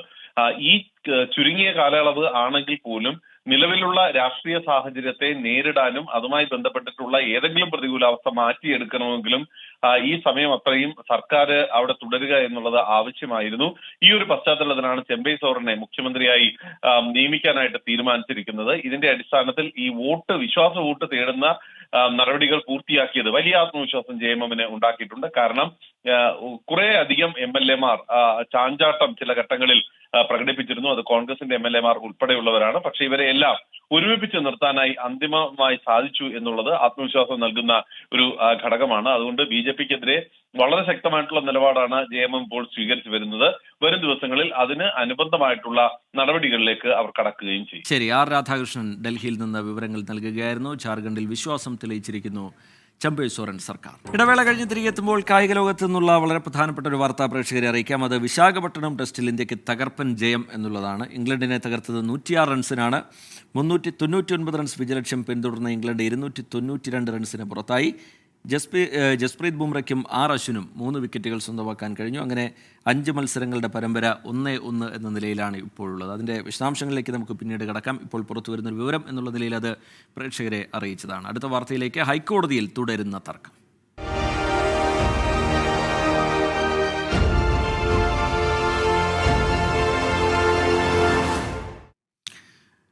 ഹൈക്കോടതി ഉൾപ്പെടുന്ന ജുഡീഷ്യൽ സിറ്റി കളമശ്ശേരിയിൽ സ്ഥാപിക്കാനുള്ള നീക്കത്തെ എതിർത്ത് കേരള ഹൈക്കോടതി അഭിഭാഷക അസോസിയേഷൻ. സർക്കാരിൻ്റേത് ഏകപക്ഷീയമായ തീരുമാനമെന്നാണ് അസോസിയേഷന്റെ ആരോപണം. മുഖ്യമന്ത്രിയോ നിയമമന്ത്രിയോ തീരുമാനിച്ചാലും ഹൈക്കോടതി എങ്ങോട്ടും മാറുന്നില്ലെന്ന് പ്രസിഡന്റ് അഡ്വക്കേറ്റ് യശ്വന്ത് ഷേണായി വ്യക്തമാക്കി. ഹൈക്കോടതി ഉൾപ്പെടുന്ന ജുഡീഷ്യൽ സിറ്റി പദ്ധതിയുമായി സംസ്ഥാന സർക്കാർ മുന്നോട്ടു പോകുമ്പോഴും വിയോജിപ്പുയർത്തുകയാണ് ഹൈക്കോടതി അഭിഭാഷക അസോസിയേഷൻ. ചീഫ് ജസ്റ്റിസോ ഫുൾ കോടതിയോ സർക്കാരിന്റെ നിർദ്ദേശത്തെ പിന്തുണയ്ക്കുന്നില്ല. ഇന്ത്യയിലെ ഏറ്റവും പ്രായം കുറഞ്ഞ ഹൈക്കോടതി കെട്ടിടങ്ങളിലൊന്നാണ് കേരളത്തിലേത്. പുതിയ നിർദ്ദേശത്തിന് 500 മുതൽ 1000 കോടിയിൽ കുറയാത്ത ചെലവ് വരുമെന്നും അഭിഭാഷക അസോസിയേഷൻ ആരോപിക്കുന്നു. അതേസമയം അഭിഭാഷകരിൽ നിന്ന് പിരിച്ചെടുത്ത ബാർ കൗൺസിൽ ഓഫ് കേരളയ്ക്ക് നൽകാനുള്ള പണം പോലും സർക്കാരിന്റെ പക്കലില്ലെന്നും ജുഡീഷ്യൽ സിറ്റിക്ക് പകരം വിവിധ കോടതികൾ നവീകരിക്കാൻ ശ്രമിക്കുകയാണ് വേണ്ടതെന്നും അസോസിയേഷൻ പറയുന്നു. ഇതിനിടെ കോടതി മാറ്റത്തിനെതിരെ അസോസിയേഷൻ ജനറൽ ബോഡി പ്രമേയം പാസാക്കിയിട്ടുണ്ട്. 24 കൊച്ചി. ബജറ്റുമായി ബന്ധപ്പെട്ട വിവരങ്ങളിലേക്ക് ഒരിക്കൽ കൂടി നമ്മൾ പോവുകയാണ്. എല്ലാ മേഖലകളെയും സ്പർശിച്ചുകൊണ്ടുള്ള ഒരു ബജറ്റ്. ഇങ്ങനെ വലിയ സാമ്പത്തിക പ്രതിസന്ധിയൊക്കെ ഉണ്ടെങ്കിലും വികസനത്തിൽ ക്ഷേമ പ്രവർത്തനങ്ങളിൽ ഒളിച്ചോടില്ല എന്ന് സൂചിപ്പിക്കുന്ന ഒരു ബജറ്റ്. ഒരുപാട് മേഖലകൾ പ്രതീക്ഷയിലായിരുന്നു. ആ പ്രതീക്ഷകൾക്കൊത്ത് ബജറ്റ് ഉയർന്നിട്ടുണ്ടോ എന്നുള്ള ചോദ്യവും സജീവമായി നിൽക്കുന്ന മണിക്കൂറാണ്. ഈ പശ്ചാത്തലത്തിൽ കോഴിക്കോട്ടേക്കാണ് നമ്മൾ പോകുന്നത്. മലബാർ മേഖല വലിയ പ്രതീക്ഷയിലായിരുന്നു. ദീപക് ധർമ്മടം നമുക്കൊപ്പം ചേരുന്നുണ്ട് വിവരങ്ങളുമായി. ദീപക്, ഇന്നത്തെ ബജറ്റ് അത് മലബാർ മേഖലയുടെ പ്രതീക്ഷയ്ക്കൊത്ത് ഉയർന്നിട്ടുണ്ടോ? ദീപക്. റിജിത്ത്, പ്രധാനമായി പശ്ചാത്തല സൗകര്യ വികസനം ഒപ്പം തന്നെ ടൂറിസം മേഖലയ്ക്ക് തന്നെയാണ് നേരത്തെ നമ്മൾ ബജറ്റ് പ്രതീക്ഷകളിൽ 24 പങ്കുവെച്ചതുപോലെ തന്നെ ടൂറിസം മേഖലയ്ക്ക് ഊന്നൽ നൽകുന്ന ഒരു ബജറ്റാണ് യഥാർത്ഥത്തിൽ മലബാറിനെ സംബന്ധിച്ചിടത്തോളം. മലബാറിന്റെ ബജറ്റ് വിഹിതം എടുത്തു നോക്കുമ്പോൾ അതിലേറ്റവും കൂടുതൽ ടൂറിസം മേഖലയ്ക്ക് തന്നെയാണ് പുതിയ പദ്ധതികൾക്ക് ഉള്ളത്. അതായത് പ്രത്യേകിച്ച് ഈ ബേപ്പൂർ, കോഴിക്കോട്, കണ്ണൂർ, ബേക്കൽ തുടങ്ങിയ ടൂറിസം ഹബ്ബുകൾക്ക്, ടൂറിസം ഡെസ്റ്റിനേഷനുകൾക്ക് വേണ്ടിയുള്ള 50 കോടി അനുവദിച്ചിരിക്കുന്നത് ഓരോ കേന്ദ്രങ്ങൾക്കും അതിൻ്റെ വിഹിതം വരികയാണെങ്കിൽ അത് വലിയ രീതിയിലുള്ള ഒരു ടൂറിസം നിക്ഷേപമായി മാറുകയും ചെയ്യും. മറ്റൊരു പ്രധാനപ്പെട്ട കാര്യം, ഈ കോഴിക്കോട് മെട്രോ പദ്ധതിയുടെ കാര്യത്തെക്കുറിച്ച് പരാമർശിച്ചു പോകുന്നു. ഒരു പ്രധാനപ്പെട്ട കാര്യം, ഈ പശ്ചാത്തല വികസനത്തിൽ ഇപ്പോൾ Chakkittapara Kuttiadi additional extension scheme അതിന് 7 കോടി അനുവദിച്ചിരിക്കുന്നു. ഇതുപോലെ ഈ ബജറ്റിൻ്റെ ഉൾനാടൻ ഗതാഗതത്തിന് കൂടുതൽ ധനവിനിയോഗത്തിന് വേണ്ടിയുള്ള പ്രൊവിഷൻ നൽകിയിട്ടുണ്ട്. പക്ഷേ എന്നാൽ വലിയ തുക വകയിരുത്തിയിട്ടില്ല. ചെറിയ തുക വകയിരുത്തി കഴിഞ്ഞാൽ സ്വാഭാവികമായിട്ടും ബജറ്റ് ഹെഡിൽ അത് വരുമ്പോൾ പിന്നീട് AS നൽകി അടുത്ത ബജറ്റിലൊക്കെ ഉൾപ്പെടുത്തി പദ്ധതി മുന്നോട്ട് കൊണ്ടുപോകാൻ സാധിക്കും. അത്തരം ഒരു ക്രമീകരണം ഈ കാര്യത്തിൽ ചെയ്തിട്ടുണ്ട്. മറ്റൊന്ന്, കോഴിക്കോട് മാനസികാരോഗ്യ കേന്ദ്രത്തിന് 6 കോടി അനുവദിച്ചിരിക്കുന്നു. ഇത് മറ്റ് മാനസികാരോഗ്യ കേന്ദ്രങ്ങളുടെ വികസനം കൂടിയാണ് ഇതിലൂടെ ലക്ഷ്യമാക്കുന്നത്. മറ്റൊരു പ്രധാനപ്പെട്ട കാര്യം, പെരുവണ്ണാമുഴി സഫാരി പാർക്ക് നേരത്തെ പ്രഖ്യാപിച്ചതാണ്. ആ പദ്ധതിയും ബജറ്റിൽ പറഞ്ഞിരിക്കുന്നു, പരാമർശിച്ചിരിക്കുന്നു എന്നുള്ളതാണ് ഏറ്റവും പ്രധാനപ്പെട്ട കാര്യം. കാസർഗോഡ് വികസനത്തിന്റെ വെളിപ്പാടിൽ നിന്നും അകലെ മാറി നിൽക്കുന്ന കാസർഗോഡേക്ക് എയർ സ്ട്രിപ്പ് അനുവദിച്ചിരിക്കുന്നു എന്നുള്ളതാണ്. അതുപോലെ തന്നെ 75 കോടി വീതം കാസർഗോഡ്, വയനാട് പാക്കേജുകൾക്കും അനുവദിച്ചിരിക്കുന്നു. റിജിത്ത്, അങ്ങനെ നോക്കുമ്പോൾ മലബാറിന് പരിഗണന ലഭിച്ചിട്ടുണ്ട്. പക്ഷേ എന്നാൽ കോഴിക്കോടിന്റെ ഒരു പ്രധാന ആവശ്യം തള്ളിക്കളഞ്ഞു എന്നുള്ളതാണ്. അത് മാവൂർ ഗോളിയോർ റയോൺസിന്റെ സ്ഥലം തിരിച്ചു പിടിക്കുകയും അവിടെ എന്തെങ്കിലും ഒരു പദ്ധതി, ഫിലിം സിറ്റി പോലുള്ള പദ്ധതി കൊണ്ടുവരണം എന്ന ആവശ്യത്തെ ഈ ബജറ്റ് തള്ളിക്കളഞ്ഞിരിക്കുന്നു എന്നുള്ളതും എടുത്തു പറയേണ്ടതാണ്. ശരി, ദീപക് ധർമ്മടം കോഴിക്കോട്ട് നിന്ന് വിവരങ്ങൾ നൽകുകയായിരുന്നു. ഇപ്പോൾ CPIM സംസ്ഥാന സെക്രട്ടറി MV ഗോവിന്ദൻ 24-നൊപ്പം ചേരുന്നുണ്ട്. AV ജയശങ്കറിനൊപ്പമാണ്, ഞങ്ങളുടെ പ്രതിനിധി AV ജയശങ്കറിനൊപ്പമാണ് അദ്ദേഹം ചേരുന്നത്. ജയശങ്കർ, ബജറ്റിന് ശേഷമുള്ള CPIM സംസ്ഥാന സെക്രട്ടറിയുടെ പ്രതികരണം എങ്ങനെ? ജയശങ്കർ. രജിത്ത്, നമ്മൾ അദ്ദേഹവുമായി ബന്ധപ്പെട്ട ബജറ്റുമായി ബന്ധപ്പെട്ട കാര്യങ്ങളാണ് ചോദിക്കുന്നത്. പക്ഷേ പ്രതിപക്ഷ നേതാവ് ഉൾപ്പെടെ ബജറ്റിന്റെ വിഷയത്തിൽ സംസ്ഥാനത്തിന് ഒരു തരത്തിലുള്ള സാമ്പത്തിക പുരോഗതി ഉണ്ടാവില്ല, സംസ്ഥാനത്തെ പിന്നോട്ടടുപ്പിക്കുന്ന ഒരു ബജറ്റ് എന്നാണ് പറയുന്നത്. അങ്ങ് എങ്ങനെയാണ് ഈ ഒരു ബജറ്റിനെ കാണുന്നത്? കേരളം ഇന്നത്തെ പ്രതികൂലമായ സാമ്പത്തിക പരിസ്ഥിതിയിൽ എങ്ങനെ വളർച്ചയുടെ പടവുകൾ ഓരോന്നായി കയറി കേരളത്തെ ലോകത്തിൻ്റെ തന്നെ മുമ്പിൽ ഏറ്റവും പ്രധാനപ്പെട്ട ഒരു കരുത്താക്കി മാറ്റാം എന്നതിന് കൃത്യമായിട്ടുള്ള ഉത്തരം നൽകുന്ന ഒരു ബഡ്ജറ്റാണ് ഇന്ന് അവതരിപ്പിച്ചത്. ബഡ്ജറ്റ് ചർച്ച നടക്കാൻ പോവുകയാണ്. സർവതല സ്പർശിയായ മേഖലകളിലും കൃത്യതയോടുകൂടി ഇന്നത്തെ പരിസ്ഥിതിയുടെ പ്രാധാന്യം, പ്രത്യേകിച്ച് കേന്ദ്ര ഗവൺമെൻറ് എടുക്കുന്ന സാമ്പത്തിക പ്രതിരോധത്തിൻ്റെ പ്രശ്നം ഉൾപ്പെടെ ഊന്നിക്കാണിച്ച് കൃത്യതയോടുകൂടി കാര്യങ്ങൾ അവതരിപ്പിച്ചു പോയതാണ്. എല്ലാ മേഖലയിലും വലിയ കുതിപ്പാണ്. ഈ പ്രതികൂല സാമ്പത്തിക പ്രതിസന്ധിയിലും പ്രതികൂലമായിട്ട് നിൽക്കുന്ന ഈ സാഹചര്യത്തിലും കേരളത്തെ മുന്നോട്ടേക്ക് നയിക്കാൻ ഉതകുന്ന രീതിയിലുള്ള ഒരു ബഡ്ജറ്റാണ് ഇന്ന് അവതരിപ്പിച്ചിട്ടുള്ളത്. പ്രതിപക്ഷം പറയുന്നത് പ്രവാസികൾക്കുൾപ്പെടെ കാർഷിക മേഖല ഉൾപ്പെടെ പരിഗണന ലഭിച്ചില്ല, മൊത്തത്തിൽ പൊള്ളയായിട്ടുള്ള ഒരു ബജറ്റാണെന്നാണ് പ്രതിപക്ഷ ആരോപണം. കാർഷിക മേഖലയിലും അതുപോലെ തന്നെ പ്രവാസി മേഖലയിലും ഉൾപ്പെടെ എല്ലാ തലങ്ങളിലുമുള്ള ജനങ്ങളെ മുഴുവൻ കൃത്യതയോടുകൂടി വികസന പാതയിലേക്ക് നയിക്കാൻ ഉതകുന്ന ഒരു ബഡ്ജറ്റ് സമീപനമാണ് ഗവൺമെൻറ്, പ്രത്യേകിച്ച് ധനകാര്യ വകുപ്പ് മന്ത്രി കൈകാര്യം ചെയ്തത്. ക്ഷേമ പെൻഷൻ്റെ ഉൾപ്പെടെ ഉള്ള കാര്യത്തിലും വിമർശനമുണ്ട്. കാരണം അത് വർധനവോ മറ്റു കാര്യങ്ങളോ ഉണ്ടായില്ല എന്നുള്ള തരത്തിലൊക്കെ. 24 മാസം വരെ കുടിശ്ശിക വരുത്തിപ്പോയവരാണ് വിമർശിക്കുന്നവർ. അന്നേരം 600 രൂപയായിരുന്നു അവർ കൊടുത്തുകൊണ്ടിരുന്ന പെൻഷൻ. ഇപ്പോൾ 1600 1600 വർദ്ധിപ്പിക്കണം തന്നെയാണ് ഞങ്ങൾ ആലോചിക്കുന്നത്. പക്ഷേ ഈ ഒരു സാമ്പത്തിക പരിസ്ഥിതിയിൽ ജനങ്ങളോടുള്ള വെല്ലുവിളിയാണ് കേന്ദ്ര ഗവൺമെൻറ് നടത്തുന്നത് എന്നുള്ളത് കൊണ്ടാണ് ഞങ്ങൾക്ക് വർദ്ധിപ്പിക്കാനാവാത്തത്. ആ കാര്യം പ്രതിപക്ഷം പറയുന്നില്ലല്ലോ. പ്രതിപക്ഷത്തിന് കേരളത്തിലെ ജനങ്ങൾക്ക് എങ്ങനെ കിട്ടാതിരിക്കും എന്നുള്ള കാര്യമാണ് ആലോചിച്ചുകൊണ്ടിരിക്കുന്നത്. ഗവൺമെൻറ്റിനെ സംബന്ധിച്ചിടത്തോളം പരമാവധി ഈ പരിമിതിക്കകത്ത് നിന്നുകൊണ്ട് എന്തൊക്കെ ചെയ്യാൻ സാധിക്കുമോ അത് മുഴുവൻ ചെയ്യുക, കൃത്യമായിട്ട് മാസാമാസം പെൻഷൻ കിട്ടത്തക്ക രീതിയിലുള്ള നിലപാട് സ്വീകരിക്കുമെന്ന് തന്നെയാണ് ബഡ്ജറ്റിൽ വ്യക്തമാക്കിയത്. ഇന്ന് ബജറ്റിൽ കേന്ദ്രത്തിനെതിരെ രൂക്ഷമായൊരു വിമർശനമാണ് ധനമന്ത്രി ഉന്നയിച്ചത്. ഡൽഹിയിൽ സമരം നടത്താൻ പോവുകയാണ്. പക്ഷേ പ്രതിപക്ഷം ഇപ്പോഴും തങ്ങൾ ഒറ്റയ്ക്ക് ഈ പാർലമെന്റ് നടക്കുന്ന സമയത്ത് സമരം നടത്തുമെന്നാണ് അവർ പറഞ്ഞിരുന്നത്. പക്ഷേ ഇതുവരെ പ്രതിപക്ഷത്തിന്റെ ഭാഗത്തുനിന്ന് അത്ര കേന്ദ്രവിരുദ്ധ സമരമൊന്നും കണ്ടില്ല. പക്ഷേ സർക്കാർ തന്നെ നടത്തുന്ന ഒരു സമരത്തിന്റെ ഭാഗമാവാനും പ്രതിപക്ഷം തയ്യാറാവുന്നില്ല. ഒരു ഇരട്ടത്താപ്പുണ്ട്. അവർ കേന്ദ്രത്തോടൊപ്പം നിന്ന് കേരളത്തിലെ ഇടതുപക്ഷ മുന്നണിക്കെതിരായിട്ട് സമരം ചെയ്യുന്നവരാണ്. കോൺഗ്രസും BJPയും തമ്മിൽ ഇവിടെ യാതൊരു വ്യത്യാസമില്ല. കോൺഗ്രസിൻ്റെ ഏറ്റവും പ്രധാനപ്പെട്ട ശത്രുവായിട്ട് CPM-നെയും BJPയുടെ ഏറ്റവും പ്രധാനപ്പെട്ട ശത്രുവായിട്ട് CPM-നെയും പൊതുശത്രു CPM ആയിട്ട് പ്രഖ്യാപിച്ച് ഗവൺമെൻറ്റിനെതിരായിട്ടും പാർട്ടിക്കെതിരായിട്ടും നിലപാട് സ്വീകരിച്ചുകൊണ്ടിരിക്കുകയാണ് UDF-ഉം BJPയും, പ്രത്യേകിച്ച് കോൺഗ്രസും BJPയും. ഇതാണ് നിലപാട്. കോൺഗ്രസ് തന്നെ ഭരിക്കുന്ന കർണാടക ഉൾപ്പെടെയുള്ള സർക്കാരുകൾ ഇത്തരത്തിൽ സമരങ്ങൾ ആലോചിക്കുന്നു. പക്ഷേ കേരളത്തിലെ കോൺഗ്രസിന് അത്തരം ഒരു ചിന്ത വരുന്നില്ല എന്ന് തോന്നുന്നു. കോൺഗ്രസ്സുകാർക്കും സമരം ചെയ്യേണ്ടി വരുന്ന അവസ്ഥ വന്നിരിക്കുകയാണ്. ഞങ്ങൾക്ക് മാത്രം ബാധകമായിട്ടതല്ല. ഇന്ത്യയിലെ BJP ഇതര ഗവൺമെൻറ്റുകളെല്ലാം അതിശക്തിയായിട്ട് സമരത്തിലേക്ക് പോകുന്ന ഒരു കാര്യമാണ് കണ്ടുകൊണ്ടിരിക്കുന്നത്. അതിന് തുടക്കം കുറിക്കാൻ കേരളത്തിനായി എന്നുള്ളതിലാണ് ഞങ്ങൾക്ക് അഭിമാനം. അവരോടെല്ലാം ഞങ്ങൾക്ക് പറയാനുള്ളത്, കേന്ദ്രത്തിൻ്റെ ഈ തെറ്റായ നിലപാടിനെതിരായി ജനങ്ങളെ അണിനിരത്തി മുമ്പോട്ടേക്ക് പോകാൻ ഇനിയും സാധ്യതയും സമയവും അതുപോലെ തന്നെ അവസരങ്ങളും ഒക്കെ ഉണ്ട്. അതൊക്കെ ഉപയോഗിക്കും എന്ന് തന്നെയാണ് ഞങ്ങൾ പ്രതീക്ഷിക്കുന്നത്.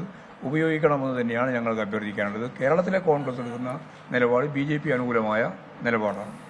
റീജിത്ത്, ബജറ്റുമായി ബന്ധപ്പെട്ട് മികച്ച കേരളത്തിന്റെ സാമ്പത്തിക സ്ഥിതി ഉൾപ്പെടെ മുമ്പോട്ട് നയിക്കുന്ന ഒരു മികച്ച ബജറ്റാണ് ഇപ്രാവശ്യം ഉണ്ടായതെന്നാണ് ഗോവിന്ദൻ മാഷ് പറയുന്നത്. ഒപ്പം തന്നെ പ്രതിപക്ഷ വിമർശനത്തെ അദ്ദേഹം തള്ളുന്നുണ്ട്. എപ്പോഴും സംസ്ഥാനത്തിന്റെ ഇത്തരത്തിലുള്ള രീതികളെ വിമർശിക്കുക മാത്രമാണ് പ്രതിപക്ഷം ചെയ്യുന്നതെന്നും അദ്ദേഹം പറഞ്ഞു വെക്കുന്നു. ഒപ്പം തന്നെ കേന്ദ്ര സമരത്തിൽ പങ്കെടുക്കാത്ത UDF-നെതിരെയും വലിയ വിമർശനമാണ് അദ്ദേഹം ഉന്നയിക്കുന്നത്. റീജിത്ത്, ശരി, കേരളത്തിന്റെ സമഗ്ര വികസനത്തിന് വഴിവെക്കുന്ന ബജറ്റ് എന്നാണ് CPIM സംസ്ഥാന സെക്രട്ടറി MV ഗോവിന്ദൻ ബജറ്റിനെ വിശേഷിപ്പിക്കുന്നത്. ഒപ്പം തന്നെ പ്രതിപക്ഷത്തിനെതിരെ അതിരൂക്ഷമായ വിമർശനം CPIM സംസ്ഥാന സെക്രട്ടറിയുടെ ഭാഗത്തു നിന്നുണ്ടാവുന്നു. തെരഞ്ഞെടുപ്പ് മുന്നിൽ കണ്ടുള്ള രാഷ്ട്രീയ പ്രസ്താവനകൾ, കുറ്റപ്പെടുത്തലുകൾ, പരാതി പറച്ചിലുകൾ, ധനമന്ത്രിയുടെ 2 മണിക്കൂറിലേറെ നീണ്ട ബജറ്റ് പ്രസംഗത്തിന്റെ സിംഹഭാഗവും വിനിയോഗിക്കപ്പെട്ടത് ഇതിനൊക്കെയാണ്. ഡൽഹിയിൽ കേന്ദ്ര സർക്കാരിനെതിരെ നടത്താനിരുന്ന പ്രക്ഷോഭം വരെ KN ബാലഗോപാലിന്റെ ബജറ്റ് പ്രസംഗത്തിൽ ഇടം കണ്ടു.